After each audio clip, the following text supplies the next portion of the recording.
special way, with a mouse to control in hand and a headset on my head. I'll guide you through life, it's a game I'm learning to master. We'll escape to virtual worlds, where the possibilities are endless. From fantasy lands to sci-fi battles, we'll be relentless. But it's not just about the gameplay, it's about the connections we make. Coming together with friends, it's the joy we create. I'm Mr. Gaming Counselor, here to spread the cheer. Join me on this adventure, where gaming wipes away their tears. We'll level up in life, with every high score we achieve. Come game out with me, and together we'll achieve happiness in our way. Won't fall away, but it doesn't have to stay that way. That goofy counselor going to show us the way. I'm the gaming counselor, here to save the day, promoting self-care in my own special way. With a mouse to control in hand and a headset on my head, I'll guide you through life, it's a game I'm learning to master. We'll escape to virtual worlds, where the possibilities are.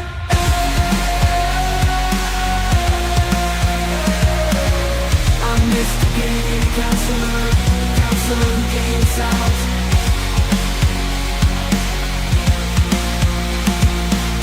I'm the gaming counselor, the counselor who games out. I'm the gaming counselor, it's not just about the gameplay, it's about connections we make. Coming together with friends, it's the joy we create. I'm Mr. Gaming Counselor, let's break the chain. We'll be right where we're best. But it's not just about the gameplay, it's about the connections we make. Coming together with friends, it's the joy we create. I'm Mr. Gaming Counselor, here to spread the cheer. Join me on this adventure, where gaming wipes away the tears. We'll level up in life, with every high score we achieve. Come game out with me, and together we'll achieve happiness in our way. I'm the gaming counselor, the counselor who games out. I'm the gaming counselor, it's not just about the gameplay, it's about connections we make. Coming together with friends, it's the joy we create.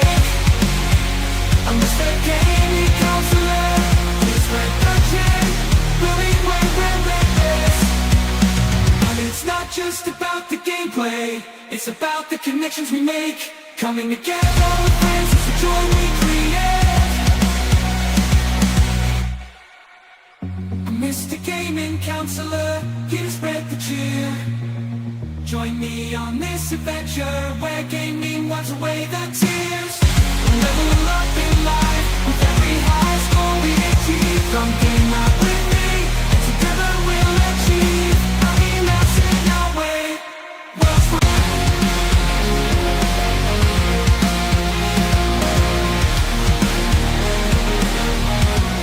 I'm the gaming counselor.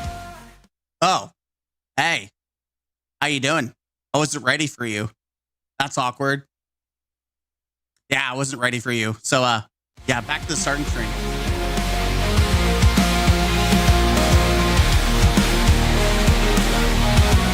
I'm the gaming counselor, here to save the day, promoting self-care in my own special way. With a mouse to control in hand and a headset on my head, I'll guide you through life, it's a game I'm learning to master. We'll escape to virtual worlds, where the possibilities are endless. From fantasy lands to sci-fi battles, we'll be relentless. But it's not just about the gameplay, it's about the connections we make. Coming together with friends, it's the joy we create. I'm Mr. Gaming Counselor, here to spread the cheer. Join me on this adventure, where gaming wipes away the tears. We'll level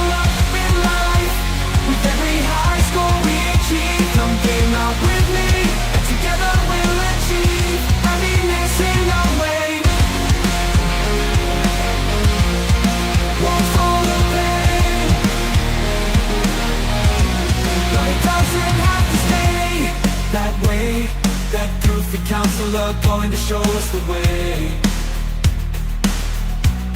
I'm the gaming counselor, here to save the day, promoting self-care in my own special way. With a mouse to control in hand and a headset on my head, I'll guide you through life. It's a game I'm learning to master. We'll escape to virtual Now I'm ready for you. I'm ready for you people. What do you mean, you people? What do you mean, you people? What do you mean? You know what I mean. You people. See if anyone else wants to join. We're kind of letting people join up. I'm gonna start this shit live. It's been a minute. I see Cheese dropped a vid saying they messed up the power leveling. They messed up a lot. I'm doing good. Don't worry. So I want to just kind of preface before we start. I already know how bad Ash and Iron is. That's been spoiled. I have not been spoiled by Renegades per se, outside of people literally janking the ball sack of it. And that is pretty much what I have seen so far, is plethora of content creators jerking it off. So this is going to be an interesting. I'm just going to let people join for a little bit. Just give it a little sake. I did not make, by the way, I didn't even make a bingo board. We'll do it for the next dev stream, right? We'll do the next bingo board. Just because this one had Rise and Iron, and I didn't give a shit about Rise and Iron. Let's just be honest here. Rise and Iron, what I mean, Ashes and Iron. No, it's an insult to Rise Iron, because at least it would have been far more interesting.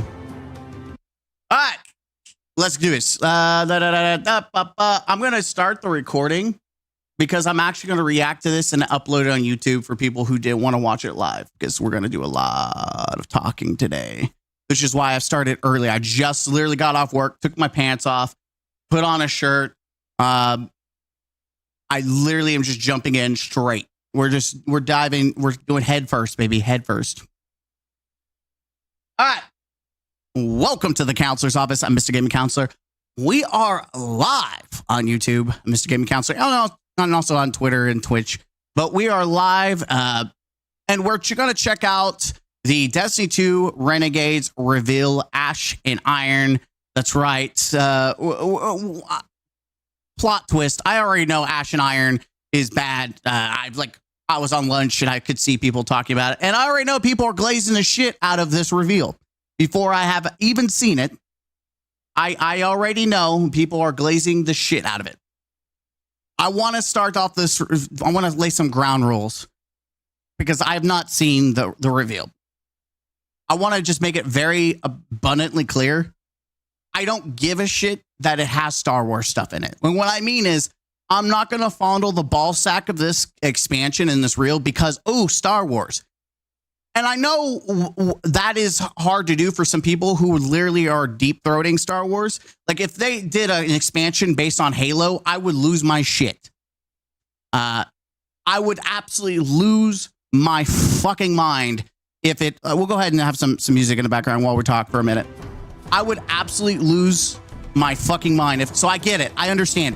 I don't hate Star Wars. I like Star Wars. Force Unleashed, one of my favorite games of all time when it comes to Star Wars. Mando was fine. I think The Force Unleashed was all right, mostly because it was nostalgia bait. And I thought the last two were the worst fucking Star Wars movies we've ever had. Star Wars has been very hit and miss. It's not been very overly popular to me. So just because it has Star Wars, I'm not going to glaze the nuts. I'm going to analyze and give you a brutally honest take and response to Destiny itself. And before we even get like started on like other things, I thought I had it up already. I thought I had it up. Hold on. I thought I had Google. Let's open up a different page then. What is the difference between inspiration and copying? The difference leads to something new, original, while copying results in a direct replication of existing work with no unique contributions. Let's keep this in mind as we watch this. Is this inspiration, or is this just we're copying shit and putting it in Destiny? Is it a copy, or is it like an inspired thing? Let's find out. We're gonna find out. But yes, I'm going to judge the merits of this by itself and not actually by because Star Wars. Ooh, Star Wars. Like, listen, I'm not gonna stick my thumb and go, Star Wars is the best thing I ever seen. I don't give a shit about what content creators say because they're gonna shill out. Their job absolutely depends on this popping off. They're gonna shill. So I'm gonna give you a very shill-like response. If it's good, it's good, and I'm gonna tell you it's good. If it's ass, it's ass. If it's all right, I'm gonna tell you it's all right. I'm gonna be brutally honest. Edge was really fucking bad, and content creators gassed the shit out of that expansion. So keep that in mind. Also, before we even watch this is one reveal. Remember, this is the same company that has run a broken game into the ground. So don't sit there and be like, oh, Destiny saved. Everyone said that about fucking Edge of Fate. So let's get into it. We're gonna watch it. I'm gonna react as we go. All right, I have volume on max for this. Chat is gonna sound off as we go. Let's do it together.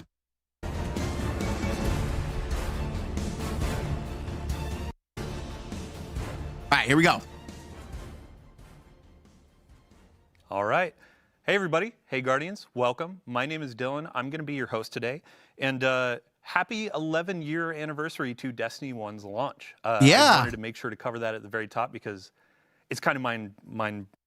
Guys, do you think we're going to celebrate the 11 years of Destiny by them giving us a code that we can then go buy and spend at their shop? We can give them money like they did last year? Let's find out. Melting.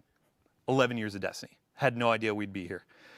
Today we have a ton to talk through, so we're going to rush through this. No, we aren't going to rush. But we have Renegades. We have some really cool stuff to talk about that's going to be coming in December. We have a wonderful update from our development team. We've been listening. We're looking at your feedback, and we actually have some plans that are coming together right. It's never a good sign when they start off with we're actually listening. It is so hard for me to take what that is for any value at all, especially since this is already like the past and the present. Ash of Iron is a molting dumpster fire. The whole we're listening, I don't know about that. To address it since Edge of Fate launched. And then we also have on the second half of the show, we're going to be looking at Ash and Iron. We'll have a bunch of devs on the couch. We're going to talk about the activities, the loot, and potentially a new exotic that you might have been asking about. So without further ado, Robbie, how you doing? Welcome back to the couch. Hey, Dylan, it's great to be here. And like you were talking here in the intro, like we've got some really big changes coming based on all the feedback we've been getting from the Edge of Fate that we'll talk about right after we give a little bit of a first look at Renegades here. And that's why we got our laptops, right? There's a lot to get through and there's a lot to talk about. So we're just got to make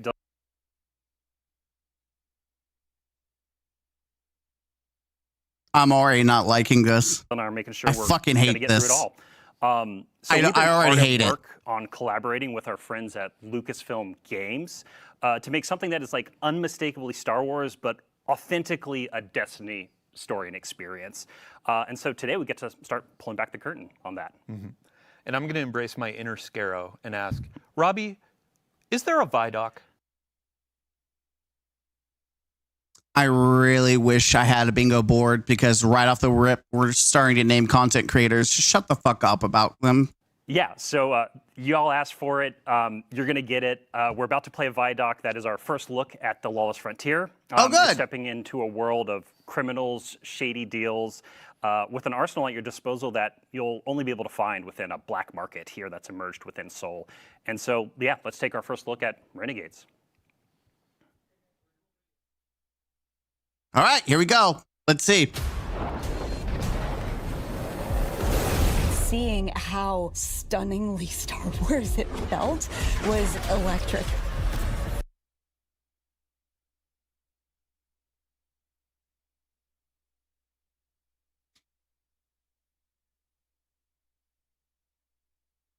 We're not even a couple seconds in. We're not even a couple fucking seconds. What the fuck did I just hover over? Felt was electric. I just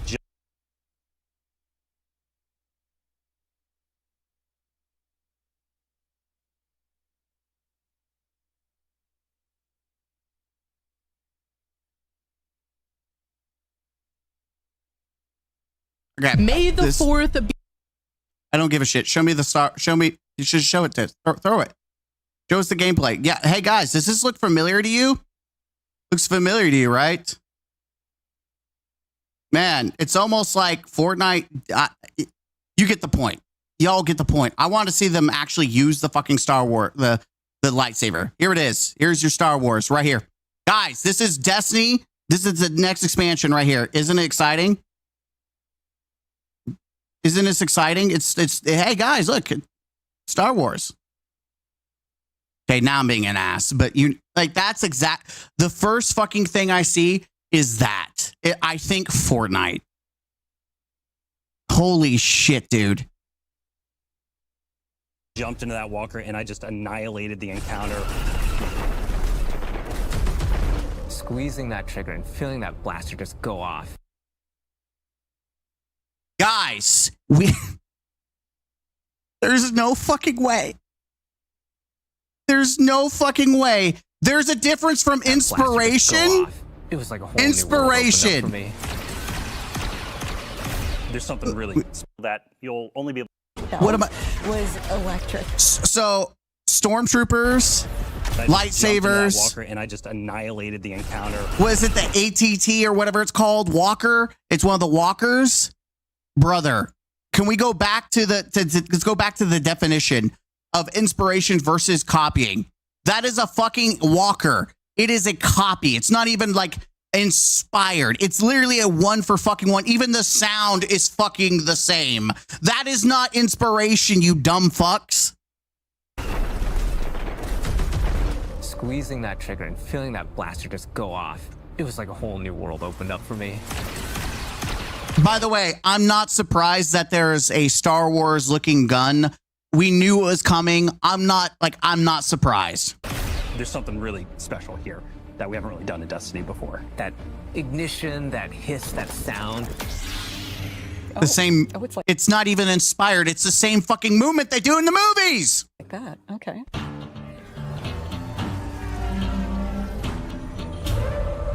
Huh? We begin in the shadow of a prophecy that says our end Is that a Death Star? Is that a fucking Death Star? Not Death Star, but a cruiser from Star Wars. This is a fucking cruiser? It's not even inspiration. It's fucking Star Wars. What the fuck? Also, why is it Mars? This That sound. Oh, it's like that. Okay. Oh, it's so like that. We're great at our jobs. Infiltrating the lawless frontier. It is crazy that we're going back to the moon when what is the Tangle Shore? What is the Tangle Shore? Oh, the Tangle Shore is a lawless asteroid wasteland on the outskirts. Wow. It's a lawless land. It's almost like we already have a place for lawlessness. Isn't that crazy? Isn't that crazy how we already have a lawless place called fucking the Tangle Shore and they removed it? But hey, because it looks more Star Wars, guys, because it's more Star Wars to have red sand, we gotta go to Mars. Guys, it's not inspiration unless it's looking exactly like fucking Star Wars.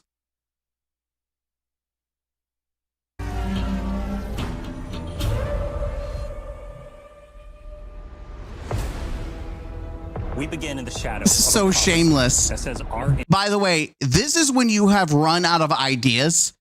I want you all to know this is when you dangle the keys because you're desperate for people to come back to your game. You're so desperate because you have narratively run yourself in a corner that you are desperate to use another IP to save your shitty game. Unless you're Fortnite, in which case your IP is literally just made up of a bunch of other IPs in a fun build game. Is already written. It's here we draw a line in the sand, where we start the long journey to fight our fate. In Renegades, Guardians infiltrate a criminal underworld to save a friend whose past has caught up with him and disrupt the... The Drifter is Han Solo. It's not even inspired. It's literally... They literally are taking... By the way, we already have a game like this. It's called Star Wars Outlaws. That already exists. Holy shit. Rise of powerful new enemies. And special collaboration with They really are. I was joking about the Cabal being stormtroopers, but they really are stormtroopers. No fucking way. Hiss that sound. No fucking way. Give me a... I need to see a close up. I know I'm moving around. Where we start the long journey. I need to see a close up. No fucking way.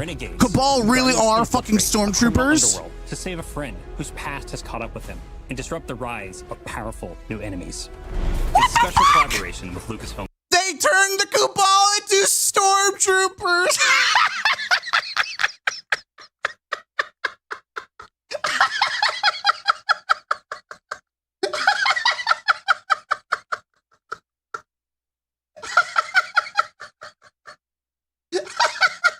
Oh, brother. Guys, instead of coming up with a brand new faction, we're just going to make the Cabal look like stormtroopers. Wow. We're really innovating here. We took inspiration from Star Wars to craft a one-of-a-kind Destiny story. I'm going to make a very safe bet that we're not getting any abilities, like actual abilities. And my best guess is that it's just going to be some planetary bullshit like Matter Spark, because if they had anything like massive, they would have showed it already. Renegades. Oh, look, guys, it's an AT&T or whatever the hell it's called, the Walkers. Of a space western to Destiny. But Renegades isn't just about power. It's about what you're willing to risk to change the future. You know, I'm willing to risk Bungie losing their jobs for a better Destiny. I'm willing to risk that. The folks at Lucasfilm were such great collaborators. They understood that in order for this to work, we had to find where the Venn diagram of our two stories meet. Themes of underdogs rising up against something much larger. It is crazy. It is crazy that the narrative leader continues to has made the mistake of calling us underdogs when we've killed literal gods. We killed the fucking Witness. At what point are we no longer the underdogs? At what point are we not the fucking underdogs? We killed gods, for Pete's sake. Than themselves. Themes of hope. We're good at our jobs, by the way. Those little places in that Venn diagram. I also think it's funny that this reveal is just the two people we always fucking see. Can we just take a look? Just take a look. Can we just... Oh, I don't know what's going on there, but let's just take a look. Let's just follow this back. We had to find where the Venn diagram. Let's just roll this back. Let's just roll this back. Themes of underdogs rising up against something much larger than themselves. Themes of hope. When you want to know who the fuck is working at Bungie, it's these two and that one guy over there. This is a perfect example of who's running Destiny right now. These three people. All these computers, and I know I'm being very, very facetious right now, just so we're clear. I'm not stupid. There's gonna be that one guy who's like, oh my God, all you sit there recording. I'm being facetious for a reason, dumbass. But no, it is funny. Oh my God. Hey, is this game being made by AI? Yes. The answer is yes. Those little places in that Venn diagram were the ones that really helped us find the story that we want to tell together. If you look at Star Wars and you look at Destiny, what the fuck is that? Parallel that exists. So, for instance, our Dredgen, they're are Sith. Pretty Sithy. Yeah, and then you've got the Barrett Imperium. I'm not gonna lie though. I'm gonna be very honest. Even though like they're supposed to be like this is completely different than the ones we saw. This armor still looks fucking badass. Now it pisses me the fuck off that these are Cabal. Like this guy right here could have been something else. We could have had a different enemy faction. Like I feel like we could have. Like sure, we already have big bulky aliens called Cabal. Could we have other big bulky aliens and make them something else? Hell yeah. It is, the design is mwah, chef's kiss. It looks fucking bad fucking ass. Like this guy looks like I would love to like, I don't know, have armor like that as a Titan. Like he looks so fucking badass. But why the fuck is it wasted on a fucking Cabal? And they are very, very Empire-like. Yes. They have a huge appetite for expansion. Yeah, like why is this fucking the Cabal, bro? How often do we need the Cabal? We just had the Shadow Legion. Now we have the Red Legion, and now we have the Stormtrooper Legion. I think of the Praxic Order. There are Jedi in this release, and they are Of course they very are. focused on order and law and understanding that there is a binary in our universe Very inspired, guys. We're very inspired. of good and evil. We get to poke at that a little bit in a way that suits our story and our world, while still feeling very much like the inspiration that we're calling from. Edge of Fate leaves us with a really big pass forward into the future. We know of this prophecy now that tells us that we need to bind the Nine or we face extinction. And Drifter was there on Kepler. He saw all of this. Not running from this one. Yeah, we got to Drifter see is Butthole convinced Monster. that there's a connection between the Nine and the rise of this new faction, the Barrett Imperium. He sees them rising at an unnaturally fast rate. And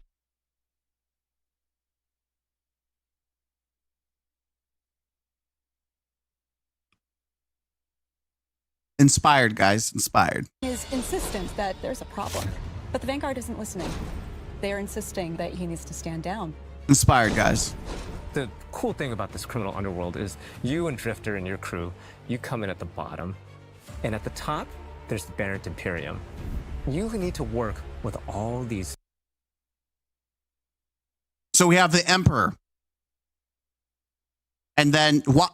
I'm sorry, why do these look like the anyone seen the old Mario Bros movie and you have the Goombas or where that's what they look like, except without the funny small heads. These are the Goomba monsters. That's what they are. That's what they are. That's what it looks like. It's the dudes, except that their heads were bigger. It's literally them. That design reminds me. I have to do it. I have to do it. I have to find it. Mario Bros movie Goomba. Yeah! There it is!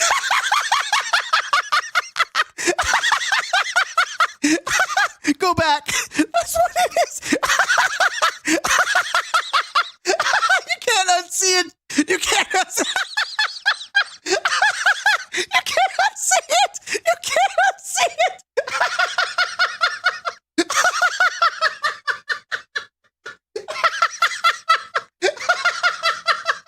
You can't unsee it, dude. Oh, no. You can't unsee it. Once you see it, you can't unsee it. Oh, no. Crooked Oh, shit. criminal syndicates in between. Okay, this is really cool designed. Like, this is actually really cool. Don't get me wrong. This would be also cool if this was just not the fucking Fallen. We had a new alien species, but that's cool. It looks neat. Earning your power, building up the notoriety, getting the gear that you need to take down.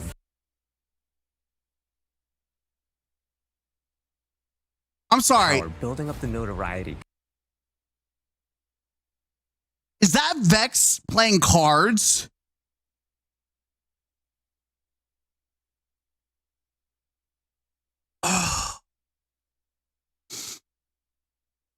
Oh no, this is bad. Getting the gear that you There's need no fucking to way that take they have. down What that is going powerful on? Imperium at the top. There's a What is weapon going on? that the Barrett Imperium have made, and we need to be the ones. They really did make the Death Star. There is no fucking way They made the Death Star. There's no fucking way. There is no fucking way they made a Death Star. Guys, remember the difference between inspiration and copying someone's homework. I think we can all tell that this is copying someone's fucking homework. By the way, we've not seen any actual like gameplay activities. So based on the story alone, this is already hot garbage to me. When you're copying, like I want to play Destiny, I don't want to play fucking Star Wars. If I want to play Star Wars, I'll play fucking Star Wars. Now, this is just literally, that's all it is. It's like, guys, can I copy your homework? I'm going to make it slightly different so no one notices it. Like I'm going to fudge it a little bit, but it's going to be the exact same fucking answer. Barrent Imperium have made, and we need to be the ones to destroy it. Oh, of course we do. We're not going to be able to do that unless we work with exactly the kind of people that we normally fight. So we're going Luke to head out to the Skywalker. lawless frontier, and one shot Guys, we're going to join up Luke Skywalker and we're going to battle the Sith on the Death Star. Yeah.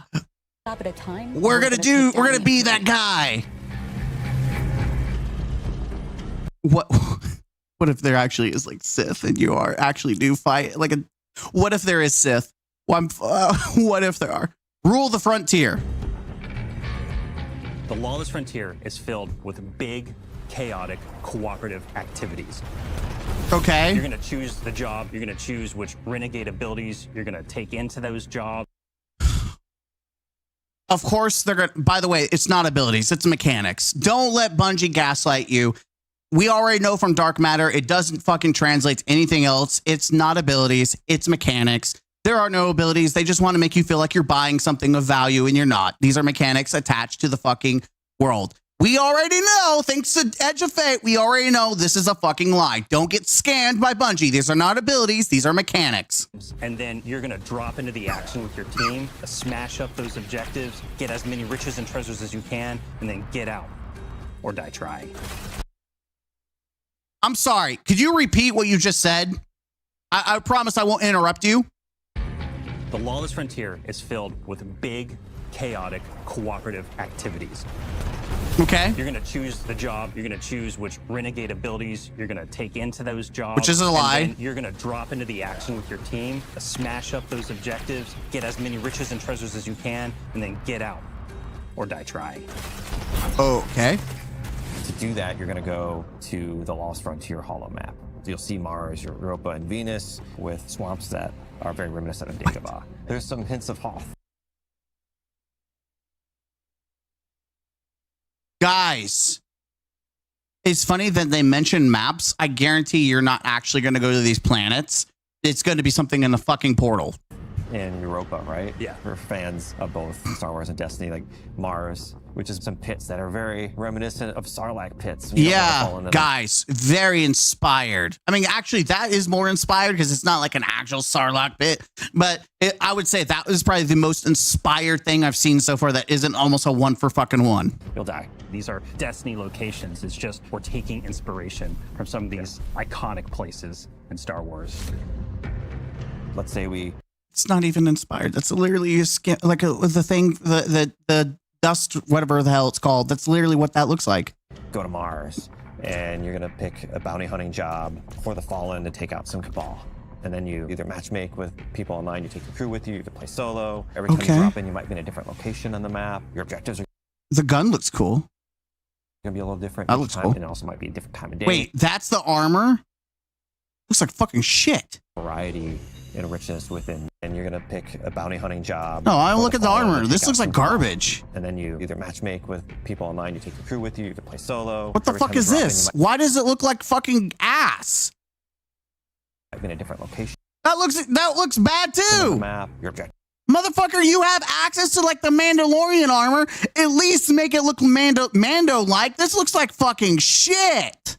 Why is it always the destination armor looks like fucking ass, but all the good shit goes in the Eververse? Even though this is paid content, you pay 40 fucking bucks for this. Well, at least make the armor look good. Holy shit. What is this? It looks like we're going to fucking McDonald's. What is this? Welcome to McDonald's. Can I get you some egg? Can I get you extra cheese on your burger? Objectives are going to be a little different each time, and it also might be a different time of day. So there's a lot of variety and richness within these activities as well. It can be highly replayable. Oh, guys, you can now play in the dark or you can play at night. It only took us like how many fucking years, but we now have day-night cycles. Along the way, we're going to throw a bunch of curveballs. You might run into a missile tower that's trying to take you out from halfway across the map. And you have to like divert and take it out, and you get some extra credits out of that. All right, let's seriously analyze the activity. Like, this is the shit you're going to be obviously playing. It feels like this is what Siege was to Edge of Fate, as this is going to be to Renegades. So Siege was absolutely just an abomination. So what does the gameplay of this actually entail? That's what I care about. Is the gameplay fun? The story can be fucking ass, but you're spending $4. What are the actual activities that are coming with it? So let's just like give a fair shake. Like, get some extra credits out of that. Defeat your boss, get to the exfil with whatever time you've got left. Okay. Call your ship in. All hell drops in on your head from the Cabal. Your ship. Why does this feel like it's Gambit? Like it's Gambit 2.0, but I do like that there's a shit ton of dudes. I like this. I dig this. We need more horde mode activities like Onslaught. So I'm down for this shit. Like I get like this actually, I'm all for this. I just want to be honest. This is, I like this. The more an activity where they're throwing shit at you. Flies in. Great. You hop aboard and you got exfil. Over the course of the campaign and deep into the post-game of Renegades, you're going to be unlocking and earning a bunch of different Renegade abilities. Mechanics. Again, it's a lie, it's a scam, it's mechanics. We got things like airstrikes. That's a mechanic. Cabal drop pods. That's a mechanic. Vehicles like the Cabal walkers. That's a vehicle. That's not even an ability. That's literally just a fucking vehicle. And unlike your Sparrow and your Skimmer, you're not going to be able to summon that in like any place outside of this activity. Interceptors, swoop bikes, turrets. We've got 9 abilities, 7 upgrades. Again, turrets, that's a mechanic. There's a ton of stuff that you can bring in and just change how things play. It's like a tech tree of options. It's like a whole tree of options. Which has no impact outside of the game besides just this activity. I want you to remind everyone, Edge of Fate, they highlighted dark matter, and no one has given a shit about dark matter at all. So do not, like, I want to make this very clear. People are going to get smoked the copium on this. They're going to gluck 5,000. Just remember, dark matter was fucking ass. And it doesn't go outside of Kepler. Across support, defensive, and offensive abilities, so the player's going to have a lot to play with here. The Lawless Frontier isn't just about raw power. It's about influence. Shady backroom deals. It's even better from this perspective. It's even better, man. It's even better. I need a side-by-side for this shit. Oh no!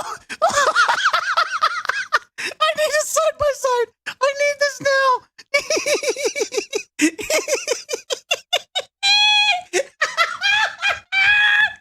It's the same shit.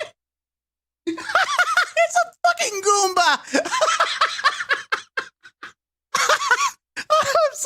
I'm sorry. This is just never not going to be the fight. It's never going to not be funny to me. What is this fucking shit? It's the fucking Goomba from Mario Bros. I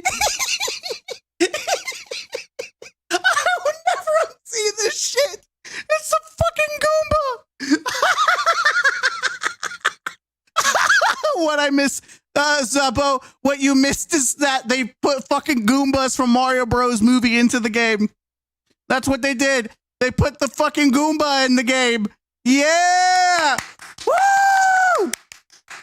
This is the shit I paid for, baby! Mario Bros. Music intensifies. Where's Bowser? Guys, you thought this was a Star Wars crossover? No, it's actually a Mario Bros. Movie crossover. Oh no. Oh no. Oh, okay. Sorry. I just had to. It's so hard not to unsee it now. Like every time I see this, I'm going to think that's a fucking Goomba. Working for these powerful syndicates and against them at different times. And all of this takes place at the heart of the criminal underworld in Tharsis Outpost. What the fuck is that? What the fuck is that? They've been off saving the world, and they haven't been looking at Tharsis. It's changed a lot since the last time we were there. It's now this What the thriving fuck is black that? market, this criminal underworld. Whoa! Goomba. Tharsis Junction became Tharsis Outpost. If you have an unsavory job that you need done, you Oh, can there's a find it at spider. I was Tharsis wondering his Outpost. ass is going to show up. Tharsis Outpost feels appropriate for both Star Wars and for us. When we looked at Mos Eisley as inspiration, we knew that we could play in that playground in a really fun way. From the ghosts that you'll see floating. If they don't give I want a fucking explanation what the fuck the Vex are just fucking off here. Around to one Elixni with all four of his Elixni arms shaking up drinks. We took that. By the way, I'm not throwing shit. Like, obviously, this is, they said, very inspired. We already had this kind of vibe way back, like Season of the Splicer, where you had Mithrax and Drifter sharing drinks in the bar. Like, I won't be honest. This means nothing to me. Like, oh my God, they're copying Star Wars. They already kind of did this way back in the day. So, like, this is a nothing burger to me. What fucking pisses me off is why the fuck are the Vex there? Inspiration, and we found the Destiny spin on it. They actually took the time to. They spent dev resources just to make sure that the fallen bartender knows how to be a bartender. This is the shit that Bungie focuses all their time and detail into, instead of actually making sure the game fucking works. I cannot believe what the fuck. Now that's fucking stupid. Criminal syndicates have moved in. You're working with the syndicates. You are building your notoriety with them. The three different syndicates that we created, we're going to be dealing with. The Pikers are Elixni. They're kind of like an anarchist biker gang. Unlike other Elixni, they're atheists. They don't worship machines. Of course, they gotta be atheist.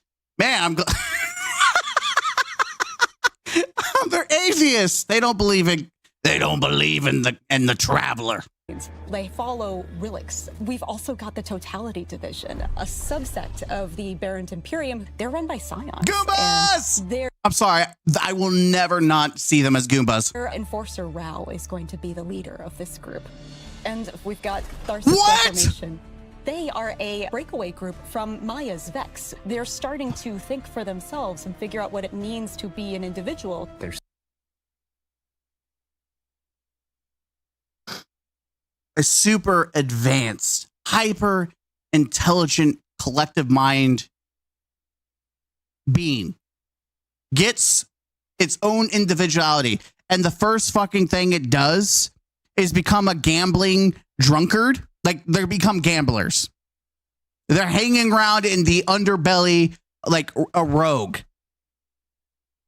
This super intelligent, advanced species, this faction known for time fucking travel, gets its own individuality, and you're telling me they become good for nothing fucking bums?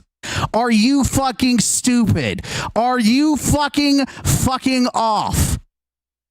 This has got to be the dumb. Like, I'm not gonna lie. The idea of Vex having individuality sounds fucking badass. But this ain't fucking it.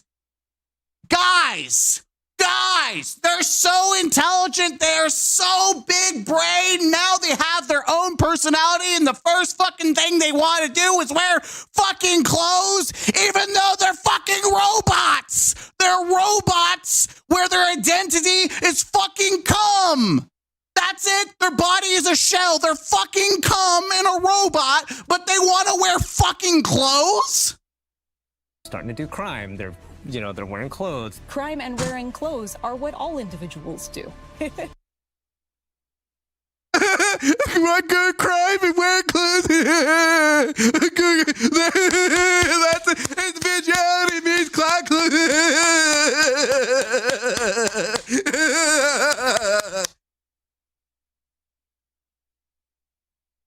You know, what have made sense is exos.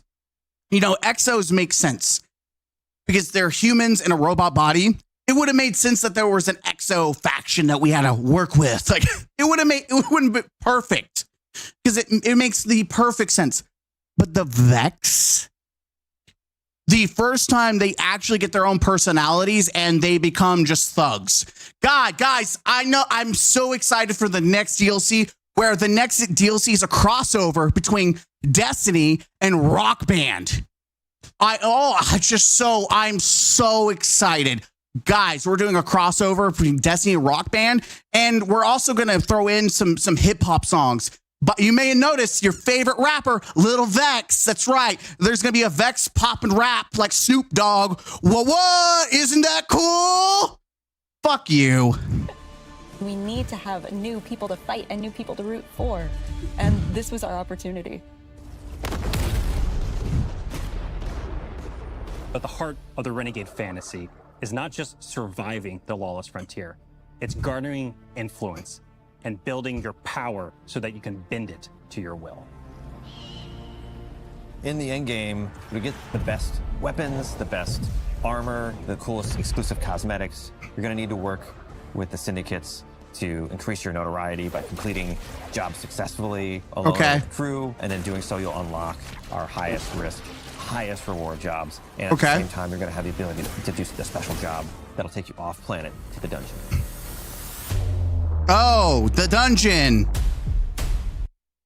Well, at least the dungeon isn't like the Star Wars thing. It's just, dude, it's just another Sundered Doctrine. Seriously? We just had Sundered Doctrine as a dungeon. We're doing another darkness theme, like pyramid-esque dungeon? Like, brother, are we fucking kidding me? Are you joking?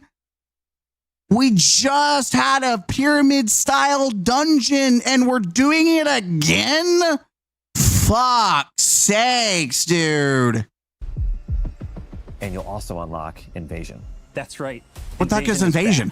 But this doesn't work like Invasion is back. We're playing fucking Gambit. Gambit's back? Gambit. It's opt-in. The invader has some initiative when invasion begins. This is more strategic. You scan the So it's Gambit. And you're like, okay, is this the right time for me to take the shot?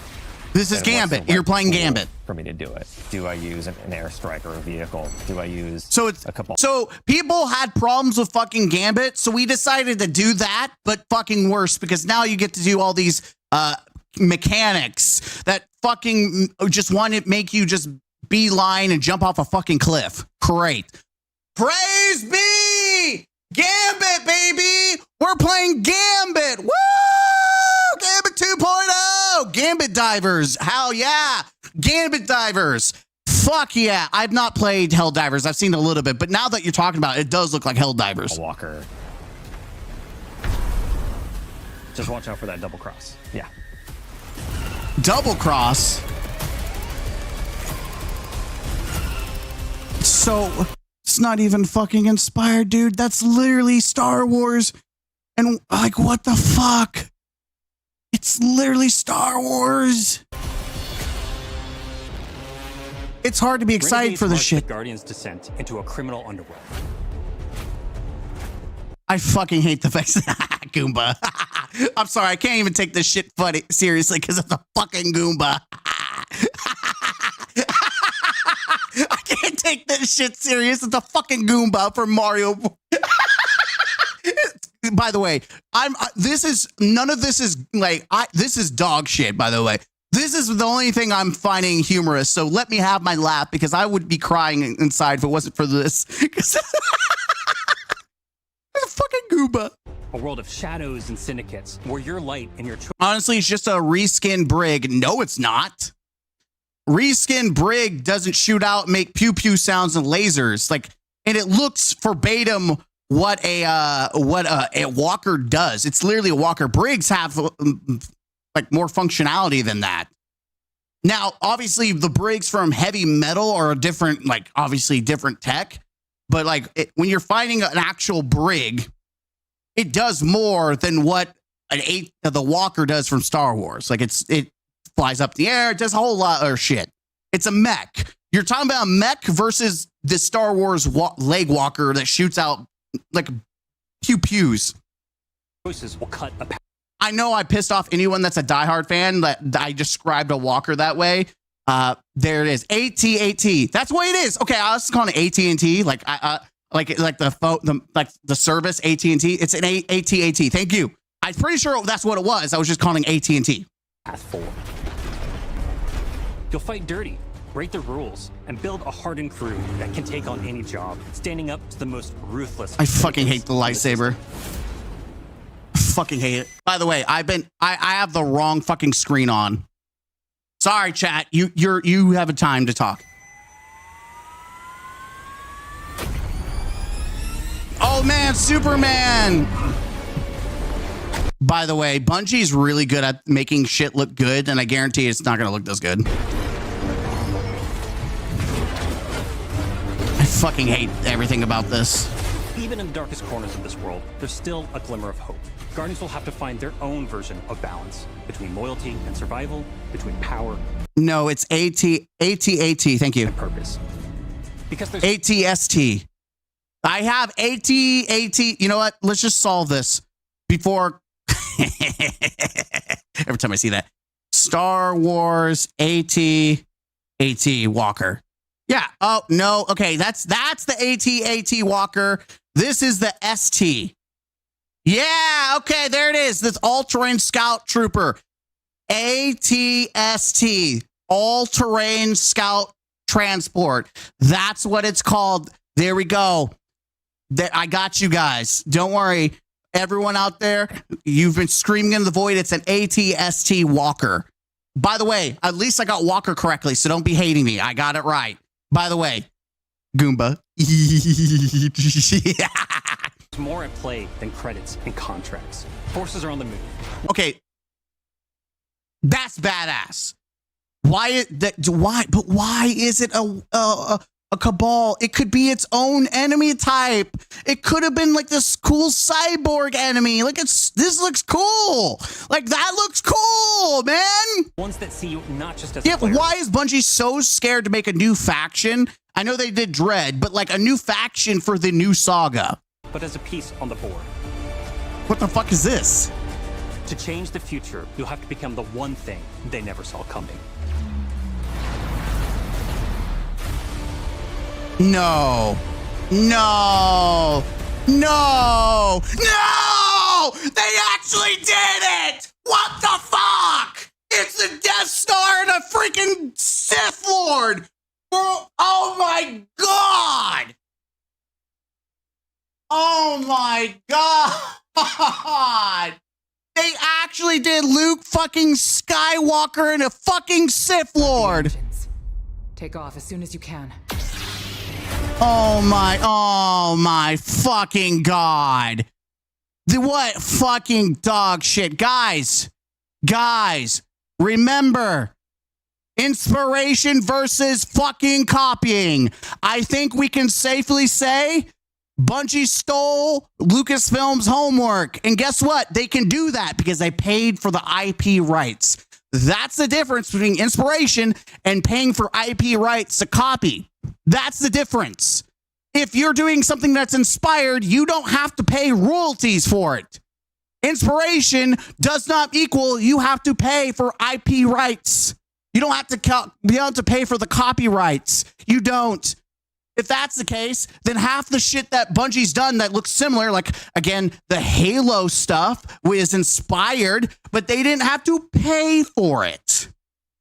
They didn't have to pay Halo 3 Studios to make things that are inspired. Like, we even have the Halo Energy Sword, half of it, but it's very obvious what it is, but it's inspired. That's inspired. This is paying for copyright to use the rights to copy someone's homework. You paid someone, hey, here's $5. Let me buy your homework. And that's what this is. And this is a great instance when you drive yourself in a corner, your narrative team sucks dick, and you need some reason to have people come back to your fucking game. This is it.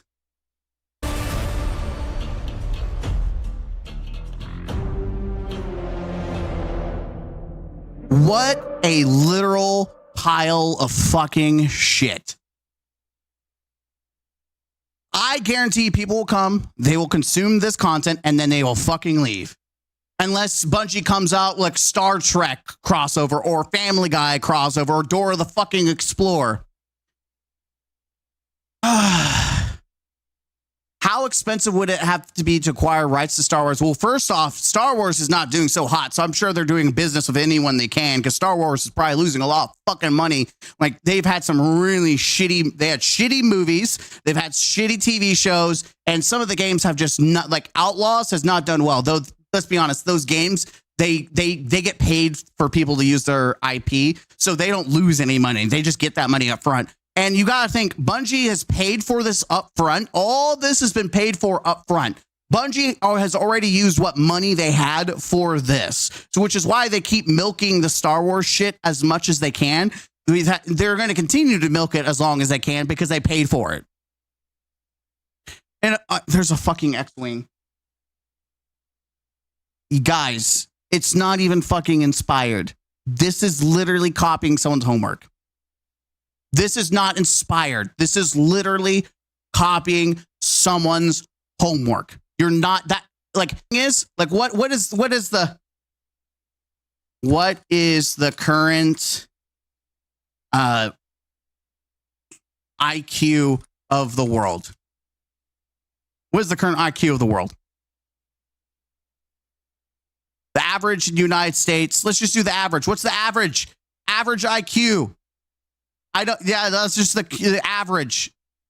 We're 77th. By the way, we're 77th when it comes to IQ, and it makes fucking sense.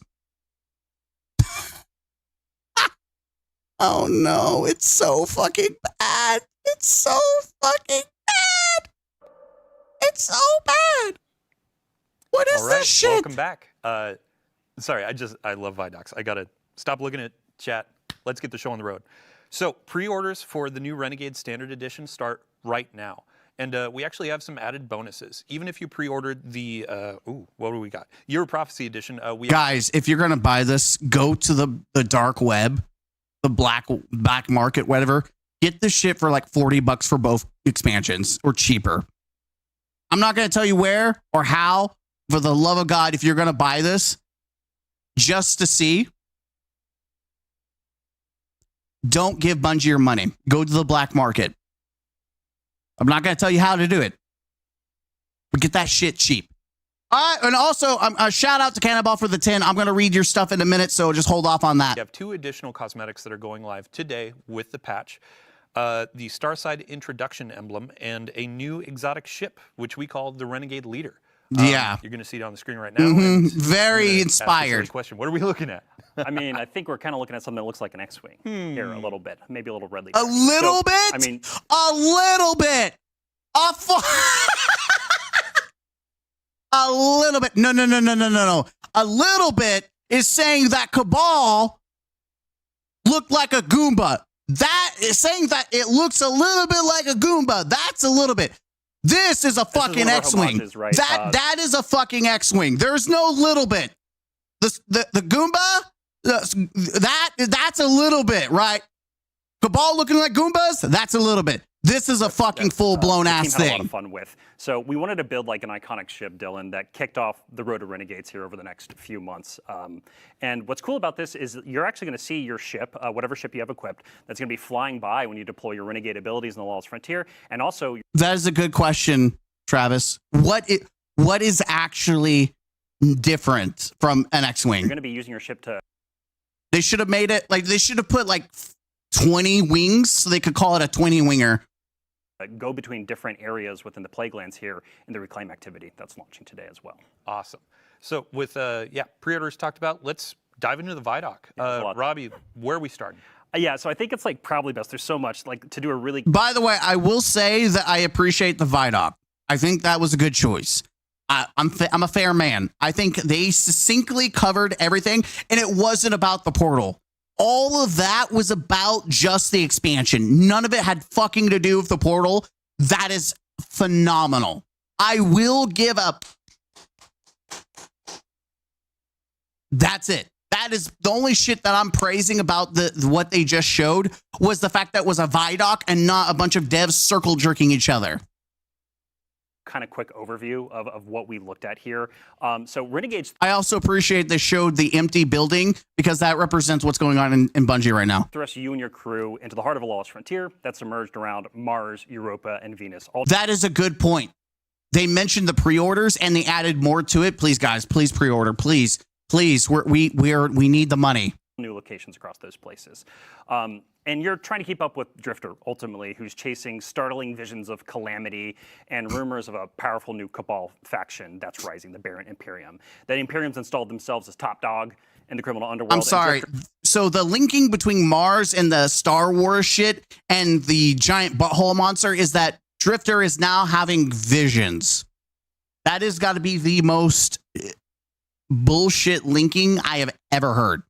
Why not just throw a train at him? Bungie loves throwing trains that make no fucking sense. Throw a fucking train at him. Convinced that the N9 is involved with the. In fact, throw a train at him, and then inside the train has a bunch of red sand, so that they just magically know, oh shit, it's an invitation to go to Mars. Rapid growth. It wouldn't be the first time the Nine have meddled in the background and done some crazy things with Cabal-related enemies. Anyway, so to deal with the Imperium, you're going to take on the role of a renegade. As a guardian, you're going to smuggle, sabotage, bounty hunt your way to the top of the lawless frontier, and that means you're going to be working with the shady syndicates to build your influence within Tharsis. But ultimately, like, this is for the right reason. You're being the bad guy to do the right thing because you can't really ignore this prophecy of extinction that showed up at the end of Edge of Fate. Yeah. So, I mean, you mentioned Drifter. We have a pretty stellar cast here, and there was a new character that we showed off in there. Yeah, we showed one of our new characters. That's a new member of your crew. Of course. Comes from the Praxis Order, actually. Wow. And they've been tasked with tracking down reports of dredging activity across the lawless frontier. And they've also been tasked. Wow. With we're talking about they? So it's not even a she, even though it looks like it has tits. You can't tell if it's a woman or not. You know, it looks like it has tits, but we're calling they. You're not calling her. Cool. You just might as well call it. You know, whatever. Keep an eye on Drifter because he's been seeing and saying. I'm telling you, we have not had a normal white chick since Amanda, and they killed her, and they refused to bring her back. Stuff. Lately. And this is all being done in defiance of the Vanguard, so this Praxis Order is kind of here to kind of be oversight of everything that's happening. We've got a bunch of new villains, too, alongside the criminal syndicates and their bosses. And the Death Star. We just don't want to spoil too much right now. We're going to have more on the story. Guys, it's a secret. Last time we told you about our secrets, and we want to keep it a secret about the secrets, so that when you find out the secret, you know it's a secret. Closer to launch. All right, so we've got smuggling, sabotaging, bounty hunting, wearing clothes, doing crime. It's important. Let's talk about the gameplay. Yeah, so being an individual means crimes and clothes. We've established that going forward. So I one fucking thing hate to it. make sure is clear here, like in the campaign that has a bunch of story missions, it's going to... I will say that I do think it's going to be better than Edge of Fate. It's going to piss me the fuck off that it's Star Wars bullshit, but I can tell you already that it's going to be more enjoyable than rolling around as a fucking ball the entire time.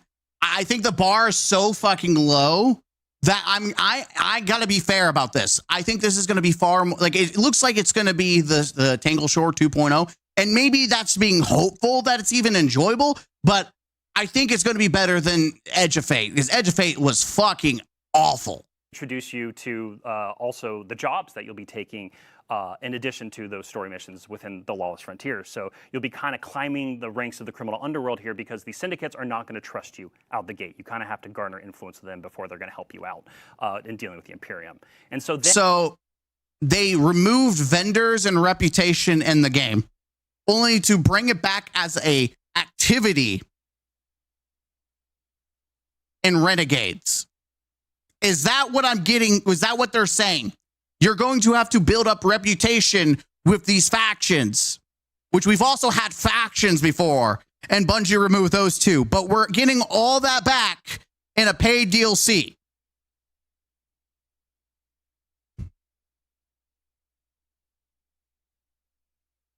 That's the selling point.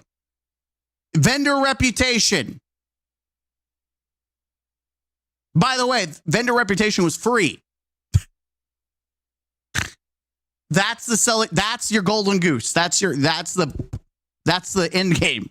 That's not end game. That's the main objective is vendor reputation. You can't make this shit up. When you stop to think about this shit and you think about the wider emphasis, you get Star Wars out of your fucking brain and you aren't sucking the dick of Star Wars and you stop to think about what they're actually selling you. You're like, what the actual fuck? And at the conclusion of the campaign, once that Imperium's chokehold is kind of loosened on Tharsis and the Lawless Frontier, you unintentionally kick off a turf war between the three syndicates. Because now they're all vying for power. Oh, spoilers! The top Who gives a shit? By the way, I don't care. Power hierarchy. Yeah. And so let's talk about this. In December, the Lawless Frontier is coming. It's not. I don't know what I'm looking at, but this seems so fucking boring. Someone's like, guys, like you here.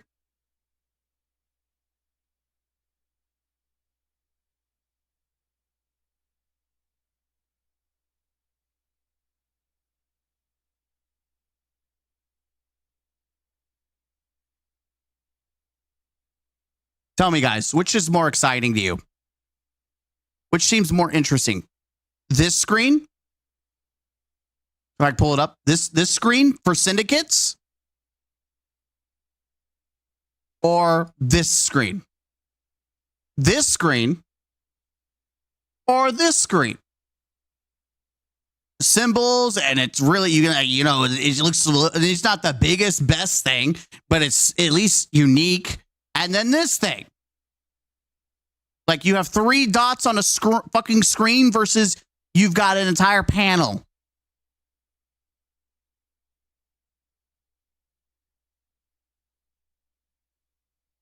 Free game, paid.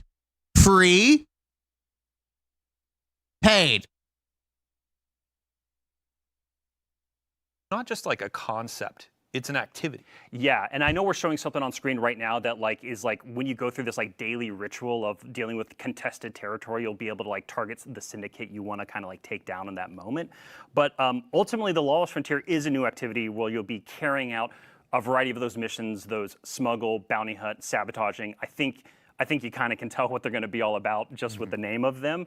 And this is you just partnering with and against the syndicates. And so it's fast, it's tactical, and it's going to throw a ton of enemies and a variety of objectives within each. I like that part. I'm going to be very honest.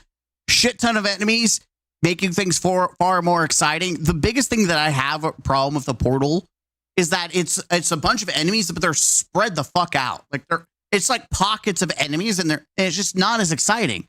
Give me an open world, like a big activity with a shit ton of enemies, like Onslaught. Let me go ham. So I like that. I do. We're here. I'm fair. I think that's exceptional. That is a great thing. The more enemies, the better. Make that shit fun.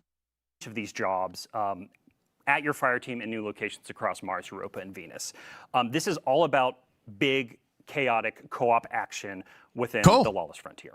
Yeah. Cool. And then when you're and I think the emphasis on co-op is a good thing because most people weren't even fucking playing with people. That's good. Working with the syndicates, I expect to be paid when I take on a job. Sure. What are they going to be giving us? Every criminal does. Yeah. Right. You know what I mean? So, one thing just to talk about at the top because Tom and I are really excited about this. The creative lead on Renegades. The Cabal been so fucking stupid for This is so fucking stupid, dude. It looks so fucking stupid. It's not even cool looking. They put clothes on. What the fuck is this shit? It's so fucking bad. 8 years now, something like that. And so with one of our Renegade abilities, we kind of get to turn the table on the Cabal and drop one on them. It also supplies you some ammo and stuff too, some nice convenience there. But the campaign ultimately like introduce you to a number of these abilities, and the correction, these are mechanics. That is a scam. That's a lie. They're not abilities. They're mechanics. turf war, you'll actually choose which syndicates you want to pledge So what you saw, the Vex lost their job, and so now they're homeless. to in order to unlock more abilities and a bigger suite of Yeah, the Vex are sucking dick around the corner at the bar. upgrades. Also, depending on which syndicate you're pledged to, there will be other bonuses and weekly shipments coming into Tharsis as well. Yeah, guys, didn't you know the Vex got fired from Maya Sunderesh? They got fired, so now they're sucking dick around the corner. Yeah, they do you shove your penis through their eyelid and they suck you off. And then I have to give a shout out to James Sy. He's frankly one of the biggest Star Wars nerds I've ever met in my life.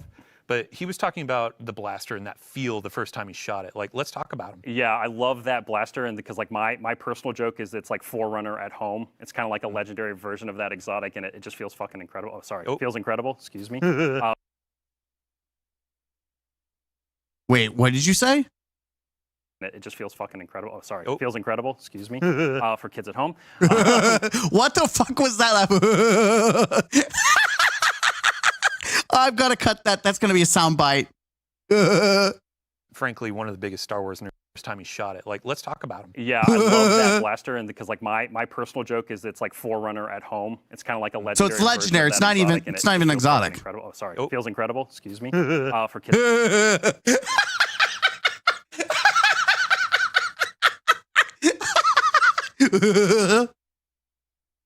At home. So we're going to have a weapons deep dive close to launch. I know I keep saying that. There's a ton of the Vidoc. There's even more to be talking about in the next few months. But what we can say about blasters right now is they're new, powerful weapons in your arsenal, and they actually draw ammo straight from your reserves, Dylan. You missed a lot, The mechanic Firestone. of this is basically heating up the gun and then venting it out. So no reloading technically. Okay. But since you have to like charge up heat and you have to think about overheating, it's a whole mechanic and has its own special reload associated with it. And so it's going to be all about finding like the rhythm of pace and battle between building up heat and venting it. It's really fun to play around with, and the team is really honing in on something like that feels really special and new. It's cool. All right. It's cool, yeah. So we're not going to go too deep on campaign because spoilers. We want to let players discover. Yeah, spoilers, because there's probably nothing much fucking there, by the way. But just like Edge of Fate, there wasn't much to hide with that. We've talked about the Lawless Frontier, but one of the... By the way, just so you know, there's not going to be new Lost Sectors, no strikes, probably no PvP maps. It sounds like the activity is just doing bounties.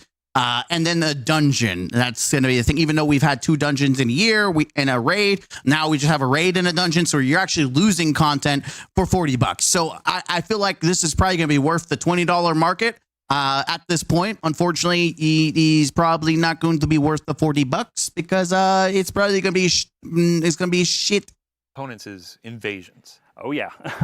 So you're gonna unlock invasion as part of that turf war we've been talking about. Yeah, the syndicates Gambit. are like reaching out to you, and they're giving Invasion. It's literally Gambit 2.0. contracts to play Hitman. That's why they gave up on Gambit, by the way. Gambit died so that Invasion could be sold against other Guardian crews. So it's 1 versus 3. It's you versus a Guardian crew on the Lawless Frontier. And like we said in the Vidoc, Invasion is 100% opt-in for both the invaders and the defending fire team crew. But don't worry, because all of the difficulty modes, there's always an option that is available to you if you don't want to engage in Invasion. Yeah, we wanted to make sure that, because like even though some people love that PvE chocolate mixing with that PvP peanut butter, we wanted to make sure that if you didn't want to do that, there's always an option for you to do something else within the Lawless Frontier. And then if you do opt in, though, there's more rewards or incentive, right? I mean, yeah, you're like asking, you're basically saying, hey, fire team, I'm open to having another Guardian come and wreck shop and mess my day up, right? And so you're taking a higher risk. So therefore, guys, we're going to probably, either it's going to go 2 ways. Either it's going to be very marginal buffs, or they're going to overtune it to where you get some really good shit from Invasion, and it's going to piss everyone the fuck off because they're stuck having to do Invasion even though you said you didn't have to. there's it's going to go either one of 2 ways. Reward, depending on how you handle that, right? Cool. Yeah, I mean, so that covers gameplay effectively. We do have a dungeon. We showed a little tease, but again, no spoilers. We'll let you discover that on day 1. Let's talk about the last thing that players may have seen, or the first thing, honestly, we saw chat blown up. Let's talk about the saber.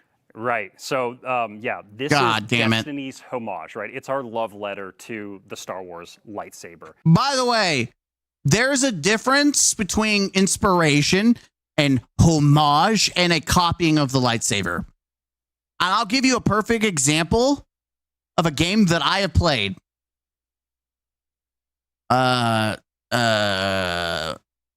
Sword Art Online Gun Gale Saber. I played this game.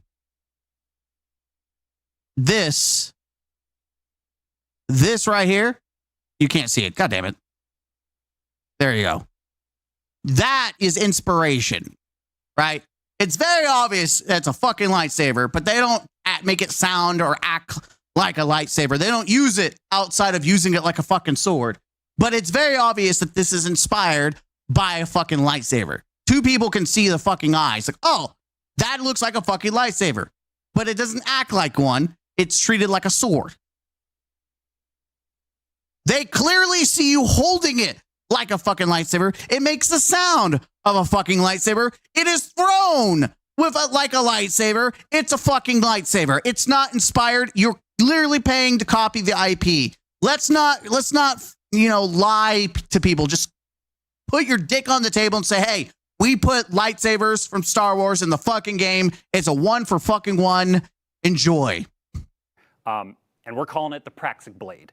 Again, yes, they already had an Iron Banner lightsaber inspired sword. You are fucking right.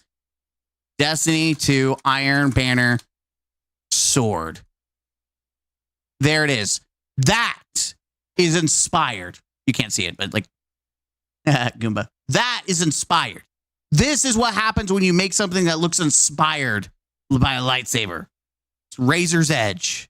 It definitely has the lightsaber vibe. Now, it's not a full-on lightsaber, obviously, but that's more inspired than copying fucking someone's homework. Again, we'll be sharing a whole lot more closer to launch. I'm really sorry. I feel like a parrot right now just saying the same thing. But what I can say is that the Praxic Blade is going to be highly customizable in both gameplay and visuals. Oh, I'm sure. And so there's going to be a ton of parts and components that you'll be chasing and discovering throughout I'm the sure. frontier within the turf. I'm sure,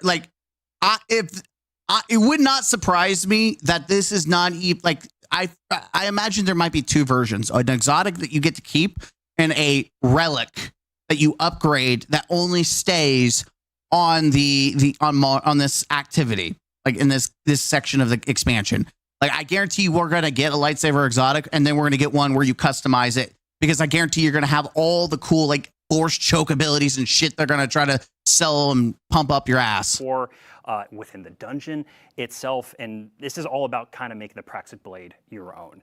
And you saw it in the Vidoc, but the blade really does feel truly exotic right now. You can do things with it that no other weapon can do in Destiny, and I really can't wait till players get their hands on it here in a few months. Awesome. Yeah. Well, so when they can't use the Star Wars IP, does that mean they will have to delete the lightsaber? No, that's not how that works. A good example is Halo, right? If you boot up the Master Chief Collection, you can play Halo 2, and in the one of the close to second last missions, I forgot what's called, you're on High Charity. I think it's High Charity. You can hear Breaking Benjamin break out at the final end of the mission, where it's an all-out Covenant war. Your Master Chief, your guns are blazing in High Charity, and Breaking Benjamin is busting out. You're like, hell yeah. It's still in the game because they paid for the rights for it to be in that game. Now, the remaster version of Halo 2 does not have that, because in order to sell the remaster, like to do the remaster, the remake of it, they would have to pay for the rights again. But the base version already had it. They already paid for the rights to have it. It's okay to stay there. Now, if they try to do more Star Wars, that there's like a contractual like obligation, I think, for what they can actually use the Star Wars IP for. And outside of that, because usually it's like Godzilla, right? Godzilla, you have to work with whatever the company was to meet their expectations, and you have to use Godzilla in specific ways. And they have to sign off. They have to check mark how you use their IP. And they give you the green light, you're good to go. So you can't just, once you get access, you can't just have free reign to an IP and do whatever the fuck you want with it.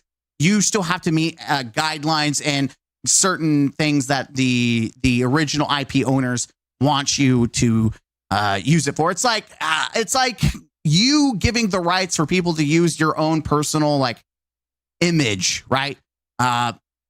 If someone tries to sell it, obviously I can take someone's picture and edit it and not sell it. But if I were to sell something and had your picture on it, I have to get your approval, either pay you or get the okay to use your image. And then I have to get you to sign off in the way, like if I make you look like, you know, an ugly zombie and you don't want me to make you look like an ugly zombie, you can say, I deny you access. If you try to sell that, I'm going to sue you, right? So that's the kind of thing when you're working with IPs.